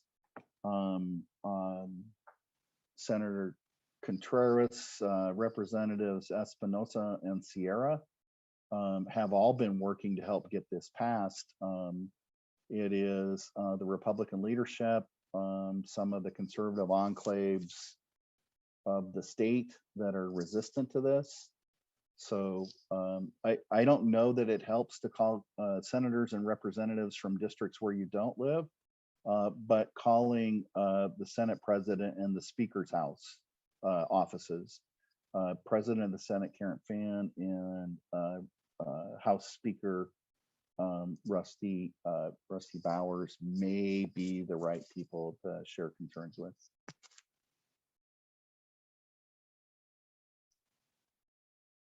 Even yourself, Dr. Friedman, just said may be the right people. I mean, that's the challenge, right? Most people don't know the avenue to find a way to make their voice. So if we're asking that, we're going to have to be clear on what people can do in a very general sense. And I don't know the answer to that. So going back, what's the drop date you need from the board? Madam President, members of the board, we were hoping just to get a little bit of feedback on guidance on number of days or, you know, how much, like I said, we can't move 100% of the cash. Getting us to 40% or 50% of the cash would eliminate most of our rollover.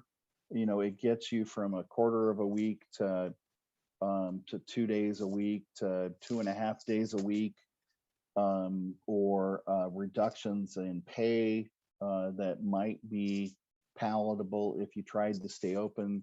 So we're looking at, you know, staying open with pay reductions, or in which case we'd most certainly lose staff, or reducing the number of days we're open, which in most cases we'd certainly probably lose enrollment. But that we would try to narrow this down for the board a little bit more at the February 22nd meeting. At the March 8th meeting, try to fine tune and finalize what the new budget revision would look like, and then approve the FY22 budget revision at the March 22nd meeting in advance of the April 1st deadline to have your budget revised. Okay, that helps.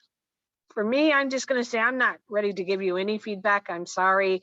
I need data. I need numbers. I need to look at cash crunch.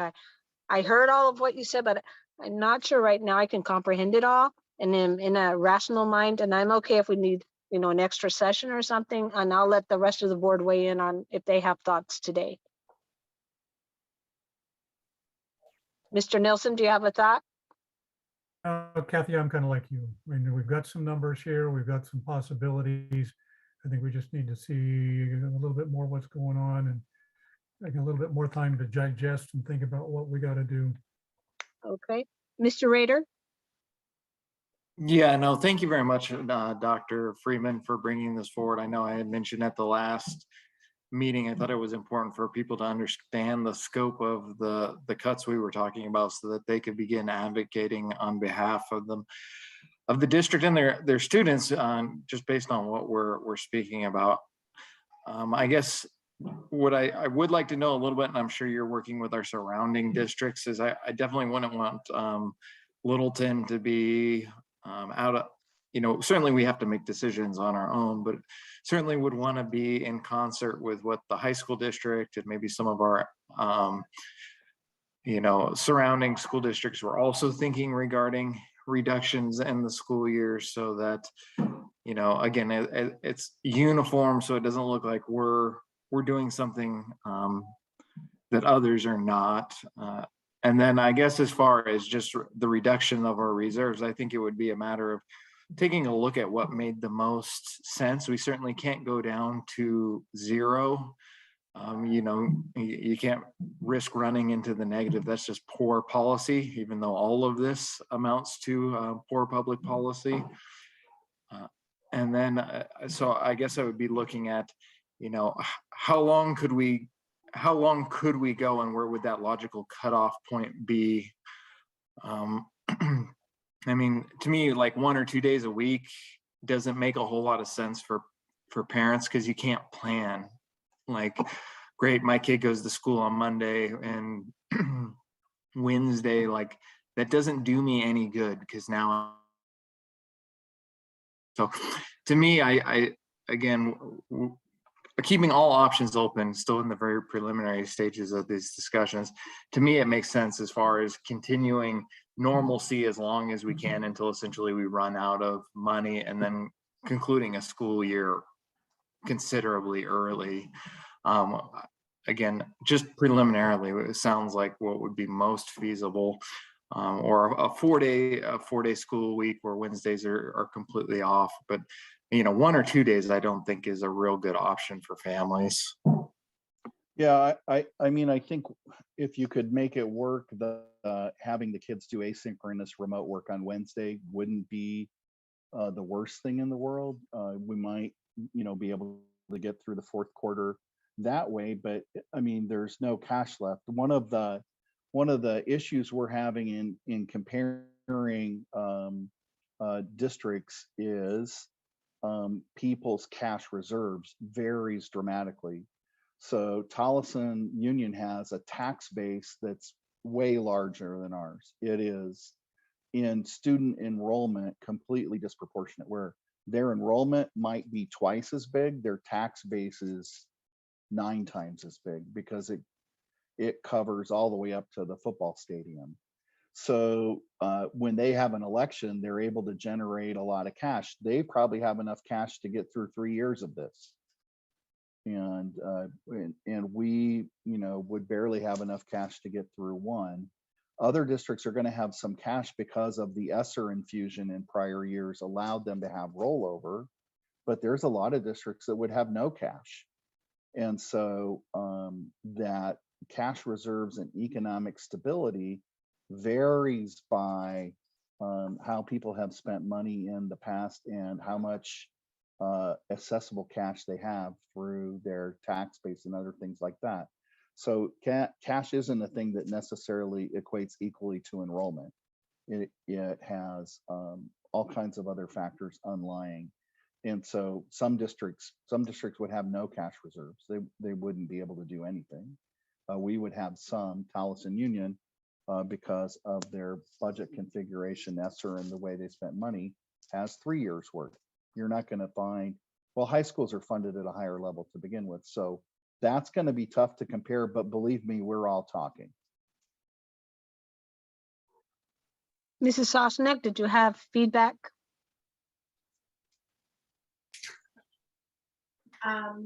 My first feeling right now is that I kind of agree with what Mr. Reyes said.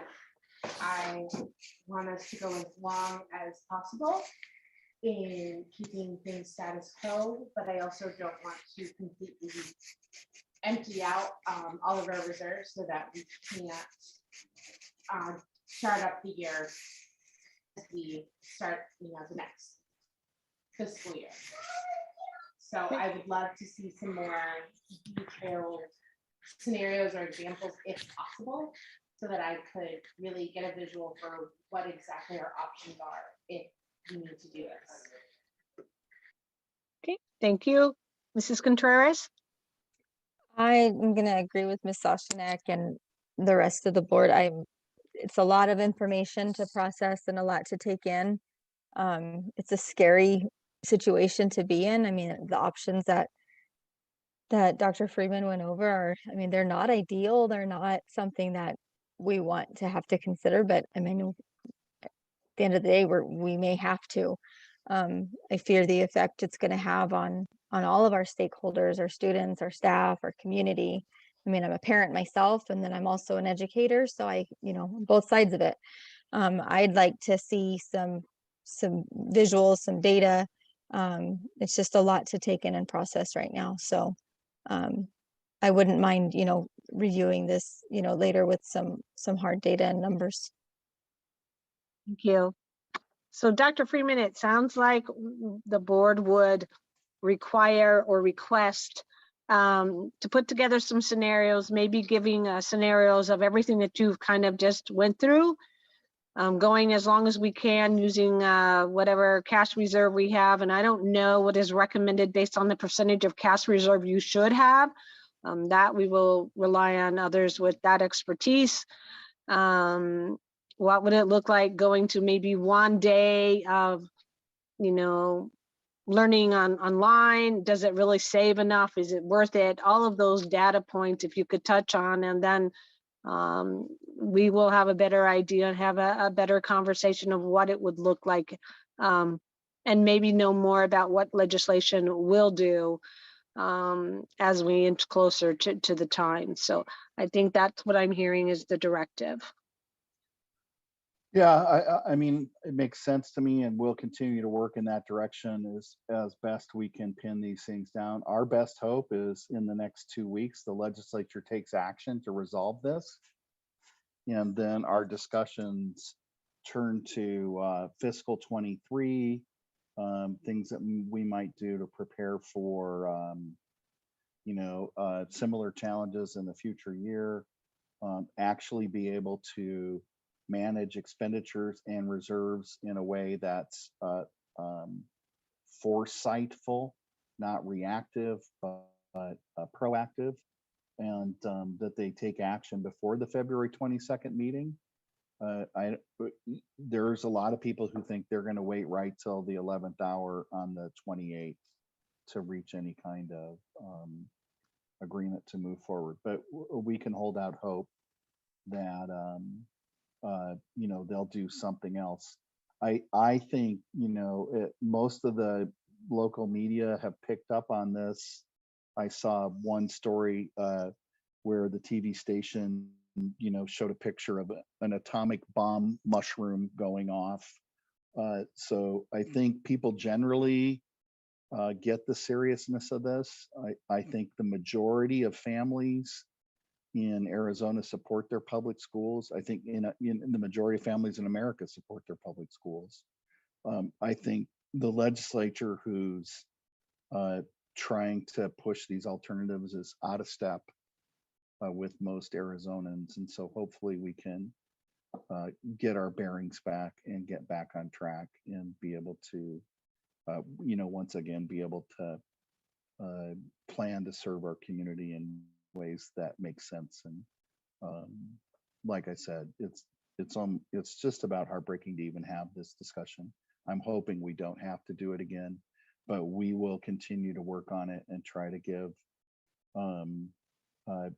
more detailed numbers, options, and those kind of things as we progress to having to adopt a budget in March.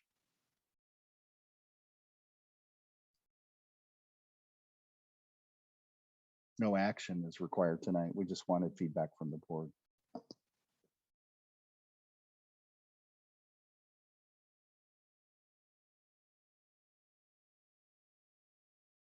So with that, we'll move on to instructional calendars for 23-24, and this does look like it's an action item. Madam President, members of the board, I'm bringing to you this evening 2 years of instructional calendars for fiscal year 23 and 24, as is customary each year. Also, as customary, we typically have to make some tweaks and changes to the one that we adopted the previous year to align with some districts and give families an opportunity to keep their schedules as close together as possible, depending on the district they're in. So we have some changes to the originally adopted FY23 calendar. And Jim, if you could put up the 22-23 draft. We are proposing that we move fall break from the first week in October to the second week in October, which aligns with the high school district. In addition, we also are asking to move winter break. Previously, we had that from the 19th of December through the 30th, and then the New Year's Day, which is observed on January 2nd off. The calendar that you see is aligned with Towson Union. We put the calendars out. There was another suggestion for us to split the weeks from the LEAP committee. We sent this out to all staff for a vote in an option 1, option 2 format. Out of 282 staff members who chose to vote, 216 staff members selected the calendar that you see in front of you. So that is the one that we're recommending this evening. The fiscal 23-24 calendar would mirror this and is typical for the start and end of the school year. And the breaks are currently aligned with the adopted Towson Union calendar. So we are asking for action tonight to approve the 2 fiscal years of instructional calendars. And of course, I will be happy to answer any questions that you might have this evening. Thank you. Does the board have any questions on the potential changes of the instructional calendar? Kathy, I just have a question or clarification. Okay. The week in November of Thanksgiving, is that a full week off as well? Mr. Nielsen, members of the board, yes, it is. The purple days are non-school days, recesses, holidays, things like that. And we have had that for the last maybe 3, 4, 5 years. And Tolleson Union actually aligned their calendar with us a few years ago to take the full week. Zoom in a couple clicks, Jim. Thank you. I appreciate that. I just either had forgotten that or blinked when I shouldn't have blinked or something there that just caught my attention. Any other board questions regarding the calendar? Hearing none, I will need a action on this or a motion. I can go ahead and do that. Thank you. I recommend the governing board approve the instructional calendars for fiscal year 2023 and 2024. This is John. I'll second. Thank you very much. All in favor? Aye. Aye. Hearing no nays, the motion will pass to accept the instructional calendar. Next, I'll let you continue talking about the staff work calendars for 22-23, and it's a discussion item only. Thank you, President Reyes. So there's quite a bit of information I'm going to give you, and then I'm going to ask Jim to open calendars as I get to them because there's 4 to look at. So the work calendars come before the board for information only this evening. As we work to align instructional calendars with other districts, we also looked at how our work calendars compared with them.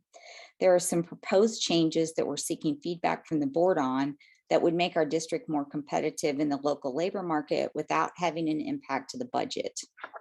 We have 4 calendars that employees work from, which include a 12, 11, and 2 10-month calendars. When we began comparing them, we found the only calendar that could really be compared apples to apples within all the districts in our region was the 12-month one.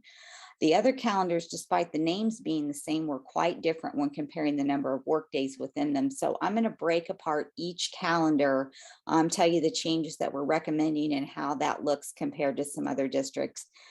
We've color coded these and hope that this makes sense, but certainly stop me at any time if you have questions. So I'm going to go from the easiest to C to the one that just has the most changes that we're recommending. So Jim, if you'd open the certified 10-month employee. So the certified employees that work on the 10-month calendar have no proposed changes for next year and are relatively close on the number of days worked as well as holidays awarded, 4 of which are mandated by the state. So districts have somewhere between 200 and 185 work days for these employees, depending on their years of service and training requirements.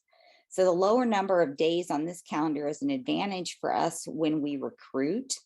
Adding holidays would not change compensation, but simply lower the daily rate of the certified employee. And actually the holidays that we're suggesting for other employee groups are when our certified employees are off anyway.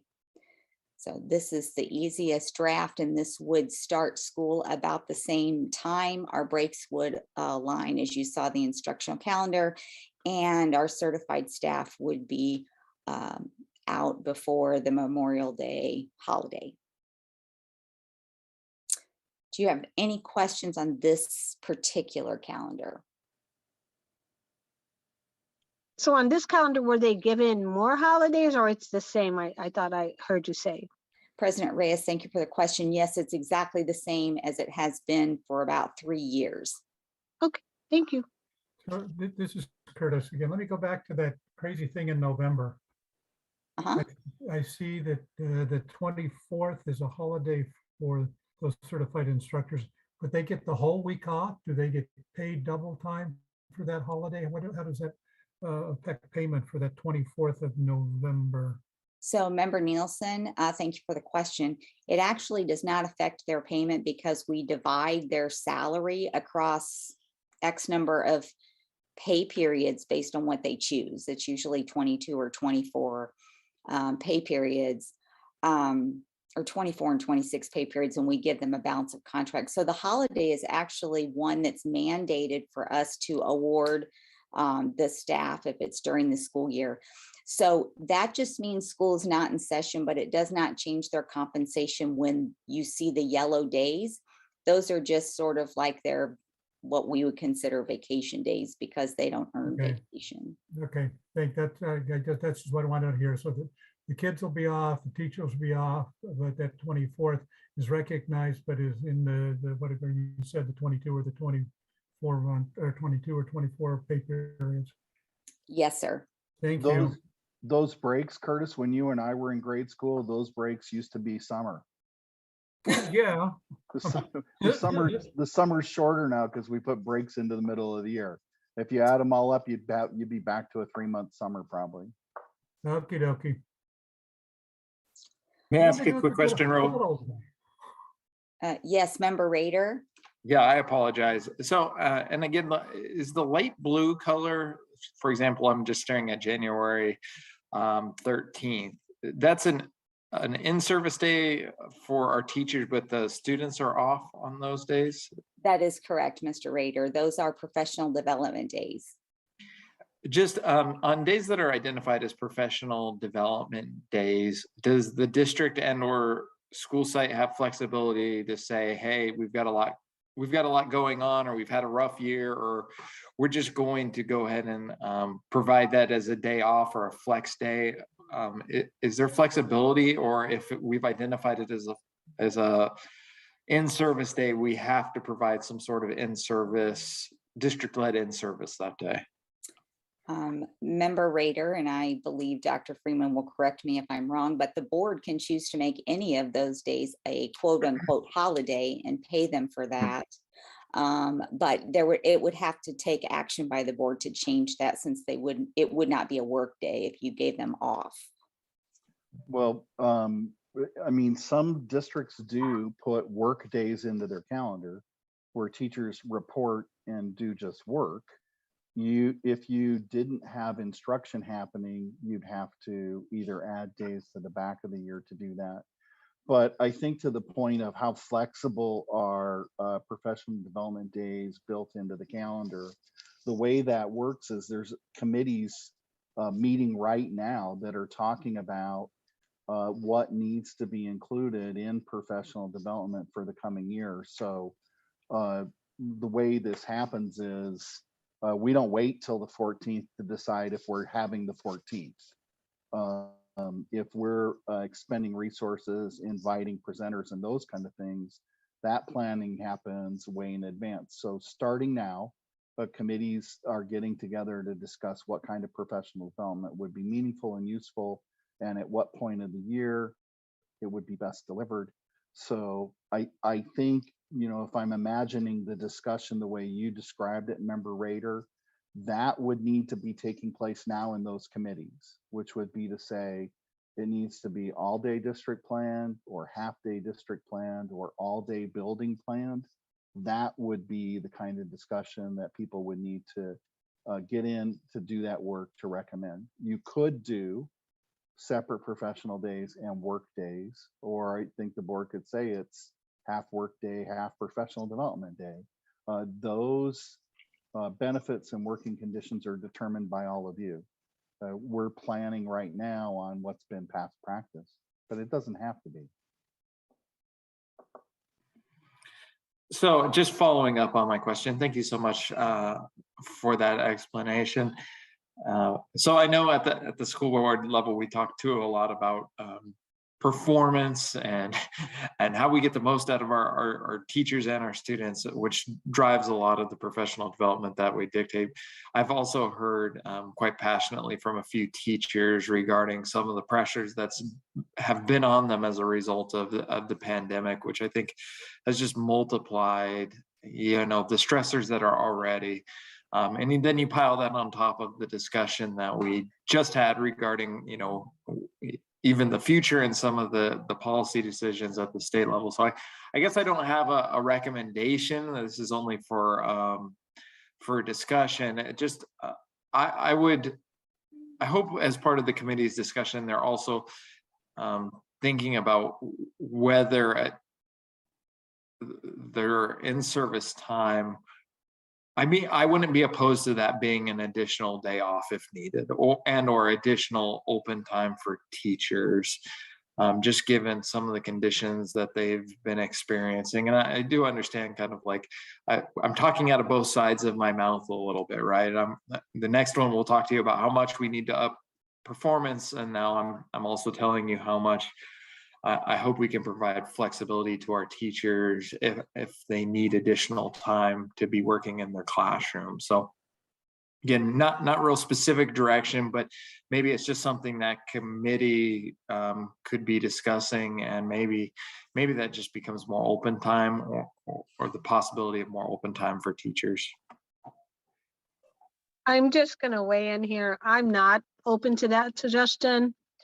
I understand why it sounds good, but it's hard enough now to tell parents that their kids are getting off on such and such a day for in-service. And when they're asked, what do they do? And you say, well, teachers get professional development. They understand that.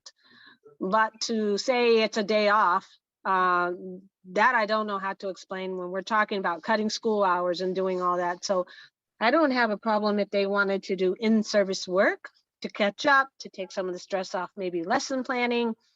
I'm not opposed to that. But we do have to do some professional development. I don't know when or how. So I'm not sure that I would be in favor of saying this could be a day off. I'm certainly in favor of saying if you need time, let's structure that and give you a little time so you got a little break and less stress. I'm okay with that. So I'll open it up if there's any other board discussion or quick comments around that, since it is a discussion item. Is there anyone else wants to add something to that?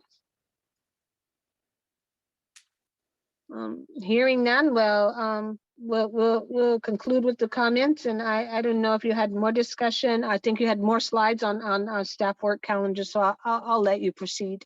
Yes, ma'am. Thank you so much. The next calendar I'd like to look at is the 10-month classified employee calendar. Again, varied quite differently. We're not asking for changes to this 10-month calendar either. The number of workdays on this calendar across districts range from 200 to 193. The Littleton calendar has the lowest number of workdays, and we pay similar holidays with the exception of paying for a portion of the winter break that some districts consider holidays. So they might pay 3 to 5 days of the break as just a paid day.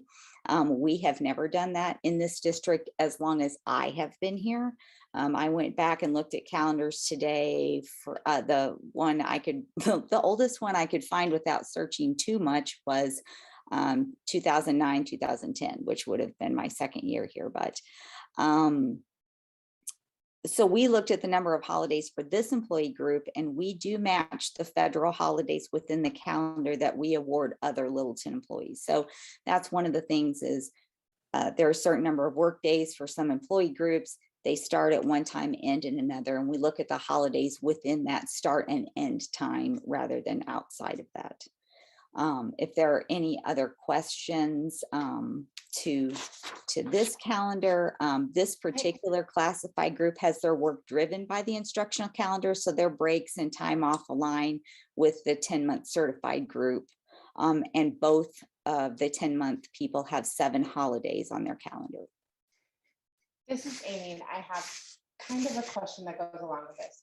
Do we divide out the pay for our hourly employees, kind of like what we do with teachers, so that if they have 2 weeks off in December, January, that they're still getting that regular paycheck? Or is it just they get that one paid holiday for that 2 weeks?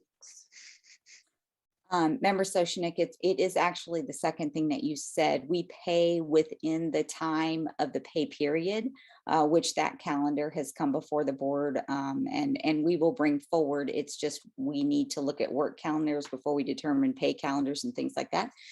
So we give the calendar ahead of time so they know which weeks they have a shortened pay amount due to the non-work days. They are considered by the state seasonal employees. And so we try to spread that out as much as possible, and let them work through the time to minimize the number of days that are off during a month. We do look at that and take that into consideration. Okay, I just realized I asked at the wrong time, but thank you. Yeah. Okay, hearing no more questions, we'll ask to move to the next one. Okay, the 11-month calendar, Jim, please. Again, the number of workdays associated with this calendar varies greatly across districts, with a high of 243 workdays to a low of 224 workdays, and a variety of holidays awarded to these employees. So we looked at the number of holidays for this employee group, and we do match all the federal holidays within the calendar that we award other employees between the start and end of their work year now. The chart at the bottom of the calendar highlights the changes we're asking for this, which is the addition of the 4th of July holiday. We added this holiday since their work calendar generally starts around the 4th of July and would then align with our efforts to award federal holidays to employees during a time that they're working. Again, this employee group in other districts, they do pay them a portion of the winter break, somewhere between 3 and 5 days in addition, and declare them holidays. Again, we haven't done that since I have been here, but I just wanted to put that on the table. We also did compressed work weeks, also known as 410s, in alignment with the 12-month group before. And we will now have the same number of working days without the need to have that stipulation on the calendar that for the 1 week, as they did this week, they worked 4 10-hour days to earn the same amount of pay across the work time. And as you can see, there are a few. This is the smallest number of employees that we have on any calendar. It includes assistant principals, day custodians, and office support specialists, seniors. So basically 21 people. This is Kathy, just so I'm clear. So you're asking to approve July 4th as a paid holiday, correct? Yes, ma'am.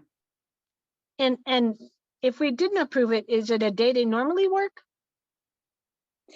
It depends on the start of the year, but like for this year, we, and this is one of the things that we would look at every year as we look at calendars, and it's allowable by policy. So this particular year, July 4th is on a Monday, and that would have been the start of their work week. So we always start them right around the first part of July, but we have never awarded them the 4th of July holiday. We try to manipulate the calendar in the past to work around that day. And this would just give them an additional holiday, and we could be more consistent when their calendar would start each year. I get giving them the holiday, but does that cost additional compensation for a day's pay? No, ma'am, it's the same number of days because it's 224 days, which is the same calendar they had in this fiscal year. They're just not working the 1 week of the 410. So we took 1 day and gave them a holiday, but did not increase the work calendar. So it's budget neutral. Okay, it's budget neutral. That's my question. Yes. Okay, thank you. Any other questions? All right, hearing none, we'll ask you to move to what you said is the most confusing one. Well, hopefully not confusing, Madam Okay. President, but let's see if I can make this as simple as possible. You'll see there are quite a few colors in the key. So the green is work days, blue is in service, just like you've seen before. Purple are holidays where we've had no school. Now that little gold color box is a floating holiday. Then there's one that's just to the right that says existing floating holiday, which I'll explain in my narrative as I go through. So the 12-month calendar is the easiest to compare to other districts, as we all have a 261-day work calendar. So this is the calendar we're asking for more changes on. When researching this work group, we found that holidays, which is a very loose term, ranged from a high of 26 in some districts to a low of 12.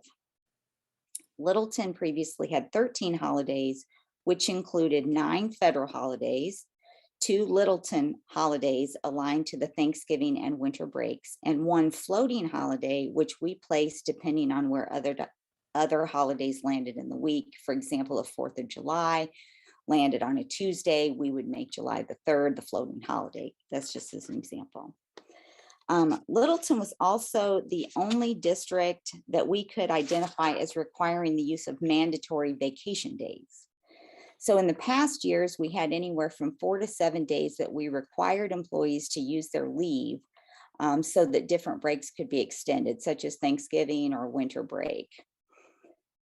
For the fiscal year 23, we compared where other districts awarded their holidays for 12-month employees, where we could honor cultural groups that may or may not be identified as federal holidays, and where we could offer some other breaks that aligned with the instructional calendar. With this being said, the chart at the bottom of the 12-month calendar, if I could get Jim to scroll down, reflects the proposed changes to not only the holidays, but also the changes to the compressed work weeks, as we refer to them as 410s, and mandatory vacation days. So in this chart, we added 2 new federal holidays, Indigenous People Day, which is also Columbus Day, ironically, and the recently adopted Juneteenth Day for the federal breaks. The addition of 5 floating holidays allows us to celebrate Cesar Chavez Day, as well as award the spring holiday and 3 days at the winter break, which is similar to other districts in our area. This would bring the total number of holidays for this calendar group from 13 to 20 and places us right in the middle of the pack when compared to other districts in our region. Again, this is budget neutral, same number of work days. It's just simply rearranging the work to get it done when we're in session. But in summary, these changes were considered and vetted by the LEAP committee, and they supported the recommended changes. We believe that these work calendars are a crucial part of the recruitment and retention process and aid to the culture and climate of the district. And of course, I welcome any questions on this calendar as well. Is there questions relating to this particular calendar? I don't hear any questions. So with that, I just have one clarification. Yes, ma'am. I know you said it's budget neutral, and I understand why, because you've worked a 10-hour day and you've put them somewhere, right? You've put Yes. but I think when you present this, I don't disagree it's budget neutral, but it's still a day that they didn't have to work before. Where you condense it into 10 days, I think when you talk about this, and especially after we just had a conversation about taking salary away, I would like to see this presented as a positive thing, right? We understand you're still working the same number of days, but if you offered me an extra holiday and I only had to work 2 hours a day extra, to me, it would still be a holiday. Does that make sense? I get it's budget. Absolutely. Yeah, so I would Yeah. just ask this could be viewed as a, we can't give much anymore, but this is a very positive thing that it is budget neutral, but I think employees will appreciate it. And if you're at work and you work 8 to 10, it's not that big a deal, right? It's 2 more hours and you get maybe a Friday off or whatever it is. So I think it's a good way to, let people know we're trying to do what we can to get more time with their families and whatever. So I like it. I understand it's a budget neutral, but really in some ways, employees they may see it as a really great extra day off with their family. Absolutely, Miss President Reyes, I will convey that. I also think it's a huge win for them to be able to use their vacation days in Yep. the way that they want, rather than us mandating them to use some, which we had received feedback in the past that some employees really didn't like that. So I agree, it's a win-win, and we will certainly market that as a larger benefit for the work calendars. Perfect. Thank you. So that was a discussion item. So if there's no more questions, it doesn't sound like we need any action. And with that, we'll move on to Mr. Garrison regarding open enrollment. Thank you.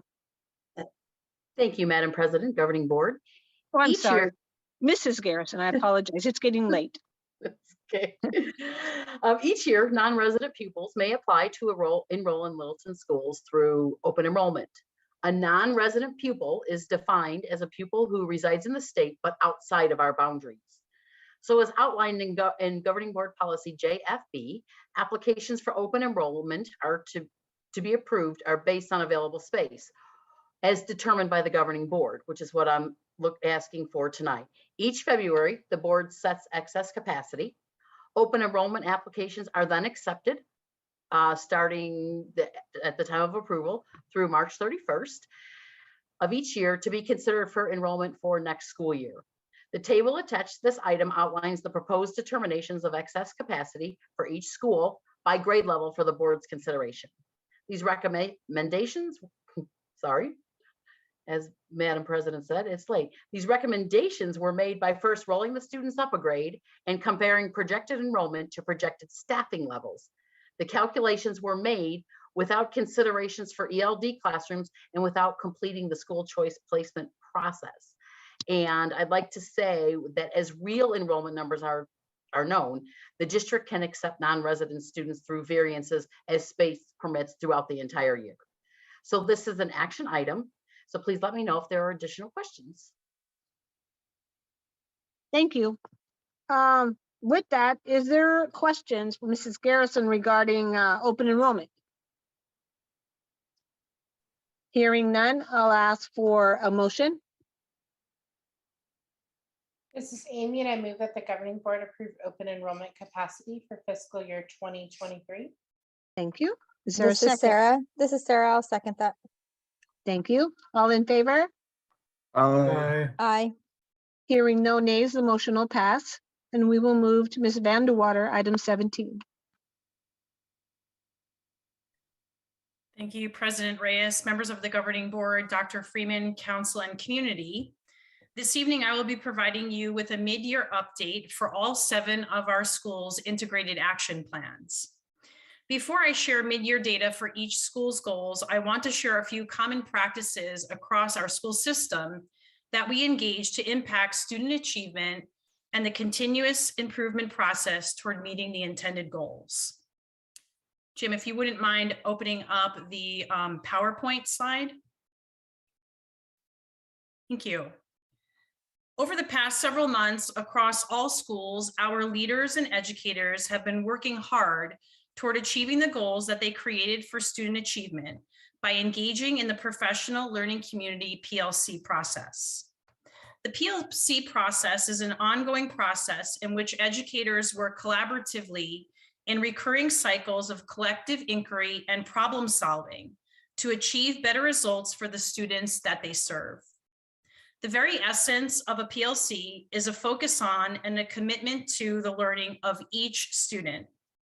Each PLC across our district has come together as a team to unpack essential learning standards, to clarify exactly what each student must learn, monitor each student's learning on a timely basis using the data that is available to them, provide systematic interventions that ensure students receive additional time and support for learning when they struggle, and extend and enrich learning when students have already mastered the intended outcomes. The PLC process, as part of the continuous improvement process, has engaged teachers and leaders to look at a similar challenge and work together to try again to ensure progress to address a problem. It asks each of us to be reflective, humble, inquisitive, and tenacious in tackling the challenges that might have been identified for each child. And perhaps most importantly, as a Littleton system, we can model for our students how we work together to help one another by ensuring that every school and every educator has the support that they need to be successful. As I share mid-year data, reflections, and continued action steps for each school, you will hear that our educators and leaders are focusing on the 6 principles of continuous improvement through effective leadership, effective teachers and instruction, effective organization of time, effective curriculum, conditions of climate and culture, and family and community engagement. Distinguishing features of their continuous improvement approach include taking a systematic perspective, being process orientated, using a disciplined methodology to solve problems, and engaging the front line in experimentation. You will hear how our strong school cultures work together when engaged in their continuous improvement efforts by accepting collective responsibility for outcomes, learning from failure and successes, being transparent, and using humility, curiosity, and discipline. We will begin with goals from Principal Ms. Regan Headings from Collier Business Academy. Thank you, Jim. What you're seeing on the chart for each school as I go through their goals is the 2 goals that they highlighted, each principal during their governing board presentation. And I am going to give you a mid-year update on the data for those goals and some reflections and next steps. Collier Business Academy is on track to reach their first goal of effective curriculum, with at least 70% of students in grades 1 through 8 increasing a performance level on the district's English Language Arts summative pre to post assessment. Progress measured mid-year on formative and interim assessments shows their scores range from 21% to 58% of students within 1st through 8th grade levels, making growth on their ELA skills. For their second effective curriculum goal around math, to reach at least 50% of students in 1st through 8th grade showing growth on the district math summative pre to post assessment, they are on track with 7 of the 8 grade levels, with 33 to 73% of their students showing progress on math skills. Collier has reflected and will continue to utilize core ELA and math resources to plan for instruction, along with Achieve 3000 and Dreambox as supplemental tools. Teachers will focus on the lesson planning process to ensure they are using formative and interim assessment data to include targeted interventions for each student in these 2 areas. Professional development will continue to be provided to teachers in the areas of assessment design and whole group reteaching of these targeted skills. An emphasis on the grade level that is not on track will provide teachers and students an opportunity to intervene on math gaps that they have identified prior to the next assessment. I will move on to Country Place. As the Leader in Me school, Country Place Leadership Academy, under the leadership of Dr. Cagle, focuses on developing and intentionally building relationships with students. Each year, they administer an assessment called the Measurable Results Assessment, the MRA, which measures leadership, culture, and academics. This year, the staff identified a key behavioral change required for improvement on the MRA, and that was to focus on student sense of belonging. They set a goal to increase 10 points on this assessment from the previous year, going from 58 to 68. Throughout the first semester and into second semester, students are building skills during their character development time using the Leader in Me things and all things EQ resources, along with their identified Kids at Hope ACEs. Students will continue to set goals and engage in leadership opportunities as they get more and more connected to their school environment. Students are on track to reach this growth goal as identified by their student agency goals. Country Place has also set an audaciously bold math goal for effective curriculum to have students in grades 3 through 8 increase in proficiency levels on the state summative AASA assessment by obtaining students earning proficient and highly proficient to 50%. Using our mid-year data from our district math interim assessments, 3rd grade is currently on track and 4th through 8th grades are shown as making great progress. Scores are ranging from 10% to 54% proficiency. Collaborative teams will continue to analyze data and problem solve each essential standard to provide interventions to those students who need additional time on each skill. In addition, teachers are creating success plans for each student who is not on track and communicating that success plan to families so students can be encouraged to practice math at home using our core resources and Dreambox supplemental resource. We will now move on to review goals from Estrella Vista STEM Academy through the leadership of Principal Dr. Durazo. The first goal for effective curriculum in both English language arts and math mid-year shows that 4th through 8th grade are on track and kindergarten through 3rd grade making progress toward reducing the number of students falling far below on the district's pre to post assessment. Mid-year data range shows proficiency from 34 to 56% in English language arts and 3% to 74% in math. The number of students in the falls far below category is decreasing from beginning to middle of the year on an average from 2019 to 2021 data. Evidence of growth in grade levels and content areas are being celebrated. Those grade levels or individual students not making growth will have a stronger focus on professional development to support progress monitoring with targeted and specific interventions. After-school tutoring is also being offered to students needing additional support. The second goal of increasing family engagement at school events by 20% is below track since the staff has seen a slight decrease with families attending Meet the Teacher Night and parent-teacher conferences. There has been an increase in the Parent-Teacher Student Association and Title I night representation. Estrella Vista will continue to plan events and engage families virtually and in person when mitigation allows. Topics will include character development and parent view to support our families and community. The Fine Arts Academy staff, under the direction of Principal Mr. Charlie Blanton, has been working very hard on both their ELA and math growth goals and are showing in their current data growth trends as measured by the interim and common formative assessments. The goal in English language arts and math is to have at least 60% of 1st through 8th grade students showing an increase in their performance level on the district pre to post assessment. 1st through 7th grade is on track and 8th grade is making progress. There have been challenges with consistent staffing in the 8th grade.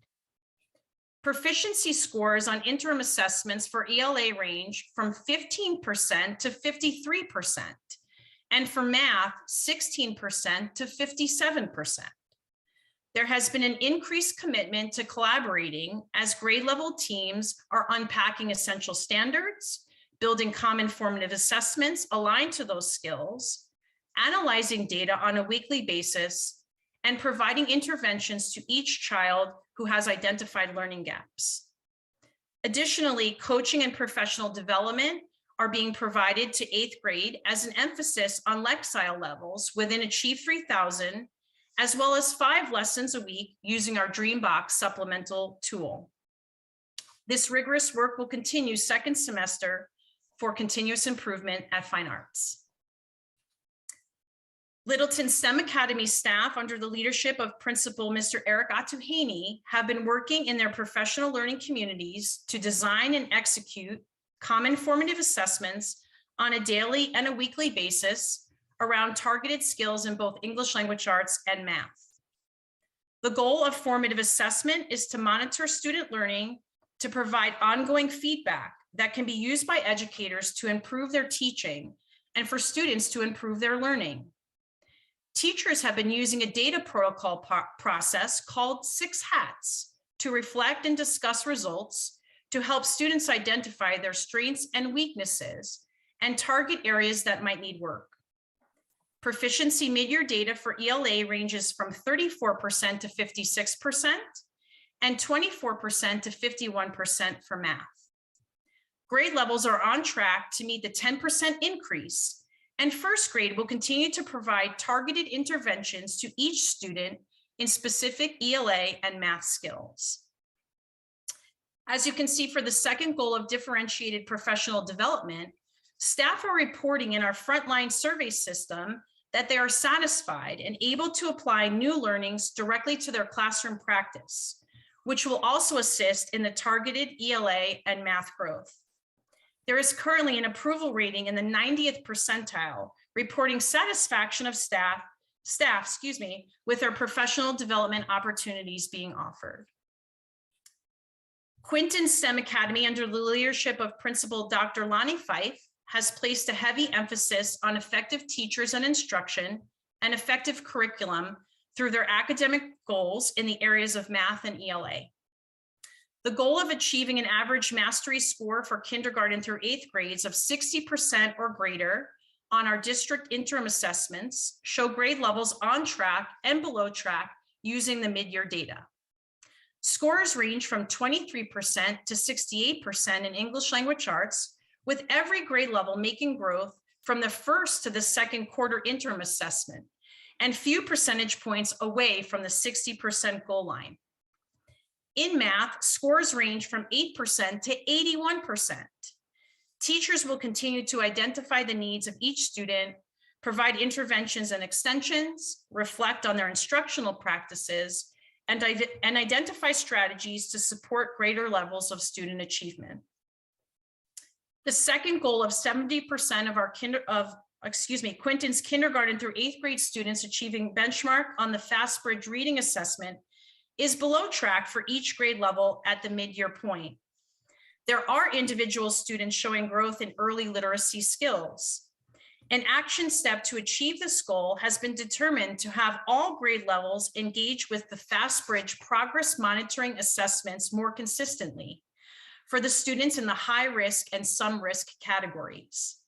Staff will continue to collaborate around progress monitoring data and provide target early literacy interventions.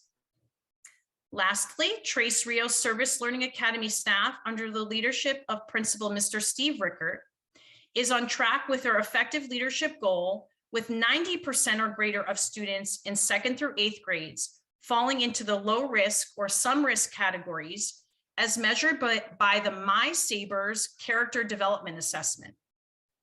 At this mid-year point, with the assessment being administered twice, there were 94% and 96% of students in the low risk and some risk categories. The staff will continue to review the data to determine not only which students need support, but identify their areas of specific need. The social worker will continue to touch base with these students on a regular basis and form groups as appropriate when a macro level need is identified. The staff is also showing on-track performance in math with their daily efforts around utilizing the Dreambox resource. Students take an initial placement assessment when starting the program, and then it adapts to their optimal learning zone. The assessment directs the child's learning path and is constantly assessing and progressing them through that zone to reach grade level or surpass grade level content. Teachers utilize the Dreambox Predictive Insight Report and the information available, which provides teachers tangible information that they can use to help students make gains. From July to December, Trace Rios has achieved an average student growth of over 50%.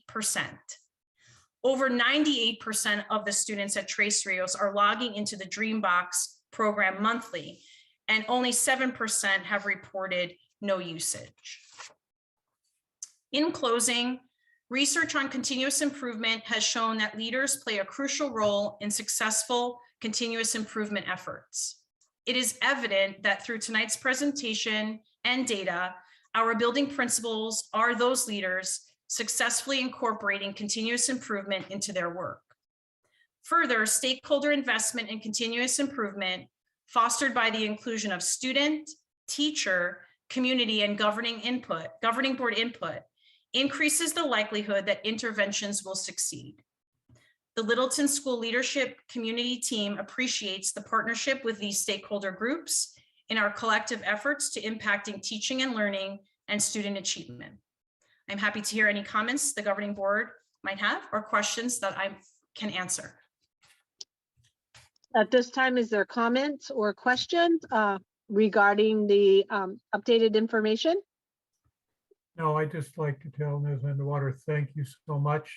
I know there's a lot of work and effort that she and her staff and everybody's gone through to get that to the point, and it was summarized in a, at least in a manner and method that I could easily understand tonight. So I appreciate it. There's some good things going on there, and we've still got areas we need to work on. So again, thank you very much. Appreciate it. Thank you. We appreciate that. Our teachers and leaders are working very hard. Other comments or questions? I just have one comment, and I just, to see Trace Rios above track is amazing.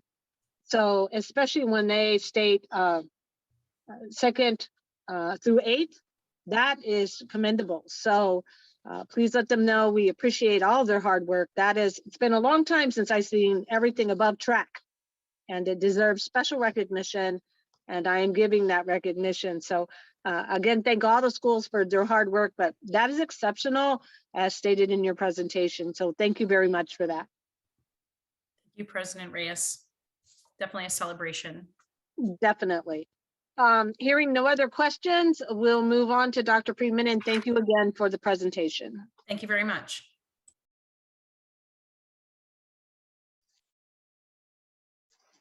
Thank you, Madam President, members of the board. This has gotten to be somewhat of a routine item, so I'm going to have just a quick overview of the graphics. I guess the short summary would be all the metrics for our district and everybody around us are still in the red category.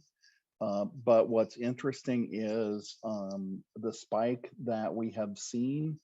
One of the people on the county health department webinar said it's not really a spike, it looks more like a pick. And you'll see that as we look at the next graph, which is more longitudinal. These graphs are from the start of the school year. The one with the red circles and diamonds are the actual 7-week average metrics. And you can see them shooting up with the spread of Omicron and then dropping down. The graph next to it is a mathematically equalized trend line using multiple parameters. I'm not that talented. The computer does that for us, but it smooths out some of those high and low points to kind of show you what the activity has been over time. If we scroll down a little bit, you can see the graph of the data that we've collected since we started doing district level data. I think one of the things that's important to point out here is you see where the blue line that's way up high is our district illnesses when it's spiked at 3241.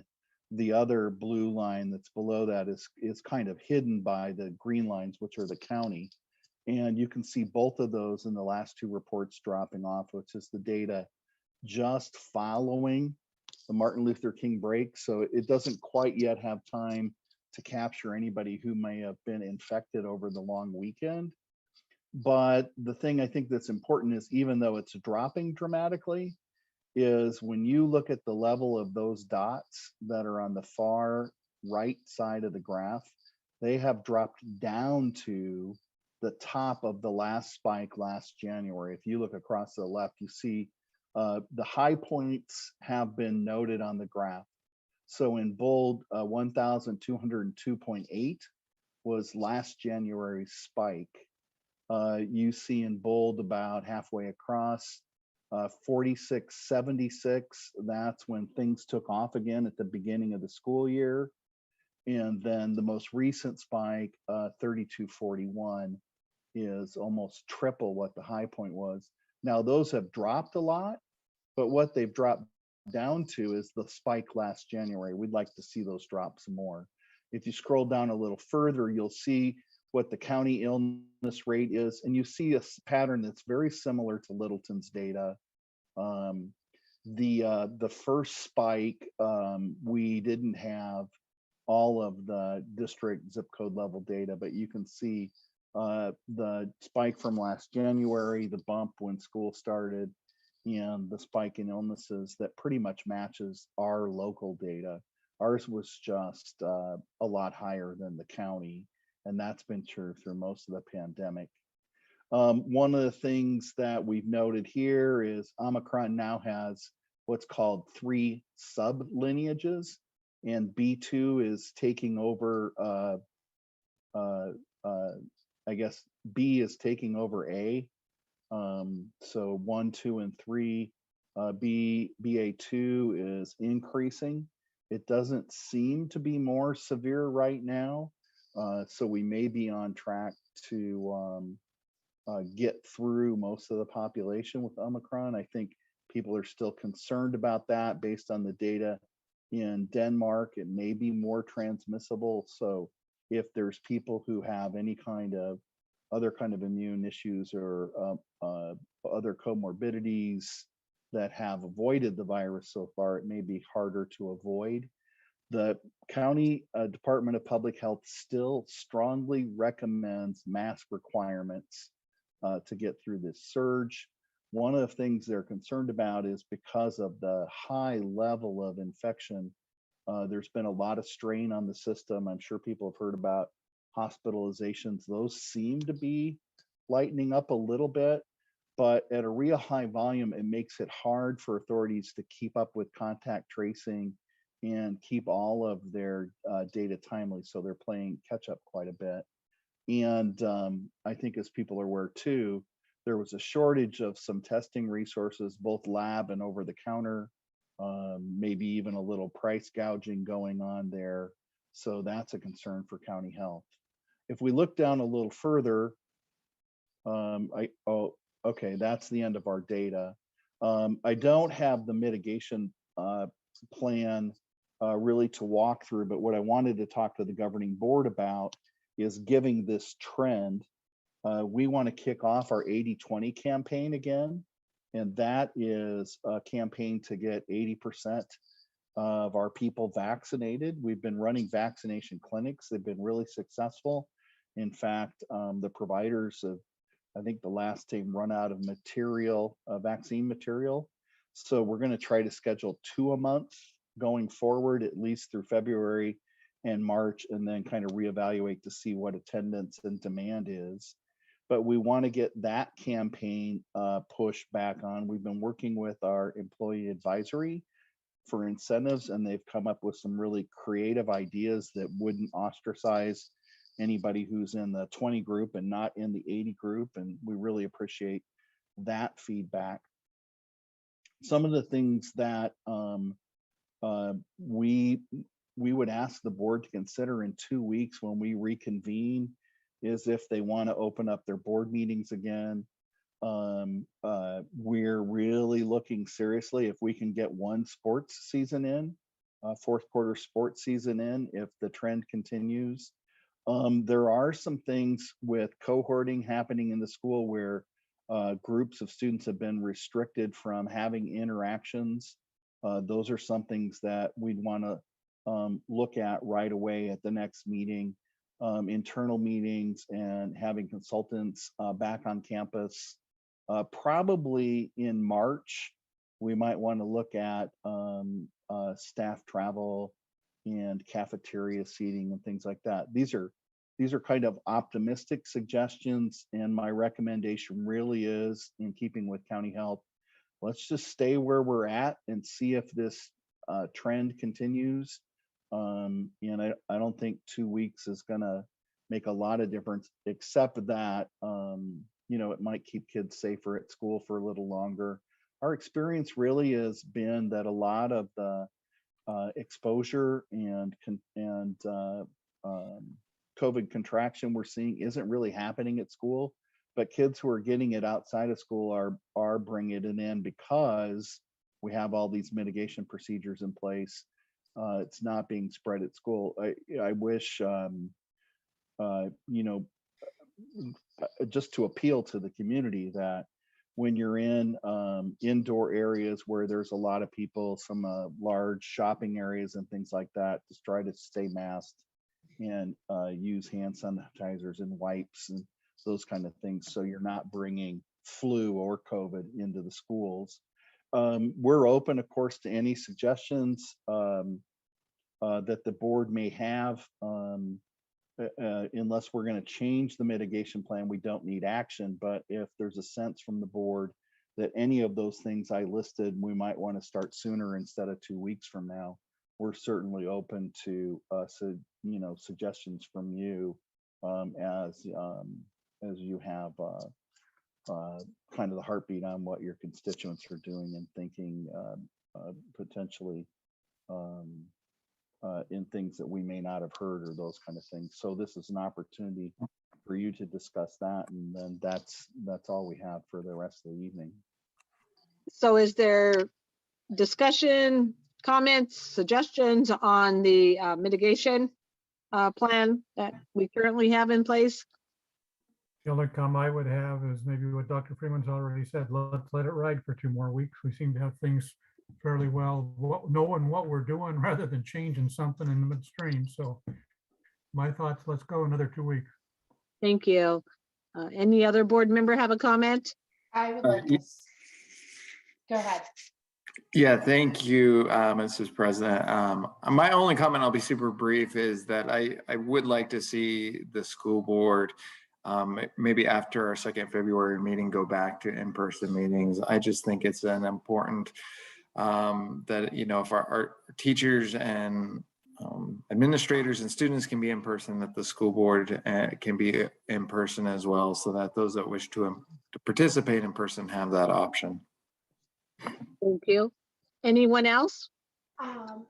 This is Amy, and I would like to say ditto to Mr. Rader. I think that if we're going to ask our teachers and staff to be in person teaching, then we should be in person as well. But I don't want to jump too far ahead too quickly. So I think after 2 weeks, if numbers are staying about the same, then I would like to see that happen. And I, of course, would love to see sports and things like that happen if numbers are staying kind of, I would love for them to be better, but at least coming down. Thank you. Mrs. Contreras, did you have any feedback? I'm just gonna agree as well. I think we wait the 2 weeks and see how things go. I'm optimistic that, things will, continue to improve, hopefully. But I agree, let's wait the 2 weeks and see how it goes. Thank you. And I'll echo that as well. I think 2 weeks isn't going to make or break. And so far we're on a great trend. And in 2 weeks, we'll see. And if we continue, absolutely, I'm all for opening back up in whatever safe manner that means. And I do agree. If we make that, we need to be present ourselves and walking the same walk that we expect. So with that, Dr. Freeman, it sounds like it's just basic conversation that it was unanimous that we stay on course for 2 more weeks and then analyze where we need to go. With it sounding like everyone's suggesting maybe we open back up a little in the safest manner. Madam President, one of the things we can do, and I don't know if people remember all of the staging we did, but part of opening up last time was we did open the meeting with distancing. You remember we didn't have a lot of chairs in there, and we required masks to attend. We haven't had a standing room only board meeting. So you could have a meeting with distancing in the audience, capping the capacity of the room and requiring masks. And I don't think it would create a problem for the board or the community to start kind of that phased opening if that's an interest members have in trying to be more open, accessible to the community. I think you can still do that and have a responsible transition. We would just need to know that, of course, the plan for the seating and having you at the DS, or we can wait and do that in March. Does the board have a feeling one way or the other? This is Or do you want to Curtis. wait till after the 2 weeks? I don't have a problem coming back in 2 weeks. Would you be open to masking and chairs spread apart, or do you want to just open back up and we come back in? That's, I think, what he was asking. Oh, no, I'm still doing masking. I've got other things that I'm concerned with, and I'll do that until I feel like I don't need to. And Fair enough. distancing is fine as well. Thank you. Anyone else have strong feelings one way or the other? This is Amy, and I feel pretty strongly that if we're asking our teachers and staff to come into work, that we should be there too. And I do wholeheartedly agree that we should have masking and as much distancing as we can. But I would Thank love you. to be there in 2 weeks. Okay, thank you. Any other comments? So having said that, I also agree. I have no problem and I would wear my mask, mandated or not. I just think for me and other activities I'm involved, it's the right thing for me. And I do like the distancing. It's not like we've had, standing room only and would have an issue. I think we have plenty of room and to spread the chairs out, and that just makes good sense. So it sounds like there was no objections. Everyone kind of had a viewpoint, and if they want to wear a mask, I mean, it's really honestly, at that point, people can decide, what's best, but I like the distancing if that makes sense and there's room. So Dr. Freeman, we'll let that ride at that. And I think that was kind of a clear conversation from the board. Yeah, but we'll do that and have that set up appropriately. And just to remind anybody who's, still listening, we will still broadcast the meeting like we're doing today. So it'll be, in a sense, a hybrid meeting. It'll be board members at the DS masked, but we'll still have the same information going out on our YouTube channel as we do now. Thank you very much. Thank you all. At this point, I will call for a motion for adjournment at 8:53. This is Amy and I move that we adjourn. Okay, is there a second? This is Curtis. I'll second it. Thank you. So at this point, meeting is adjourned at 8:53, and thank you so much. All in favor? Thank you all. Oh, yeah. I Take care. I dare you to say nay. I heard no nays, so we are dismissed. Thank you. Thank you, everybody. Have a good night, everybody. Good You night. too. Bye-bye.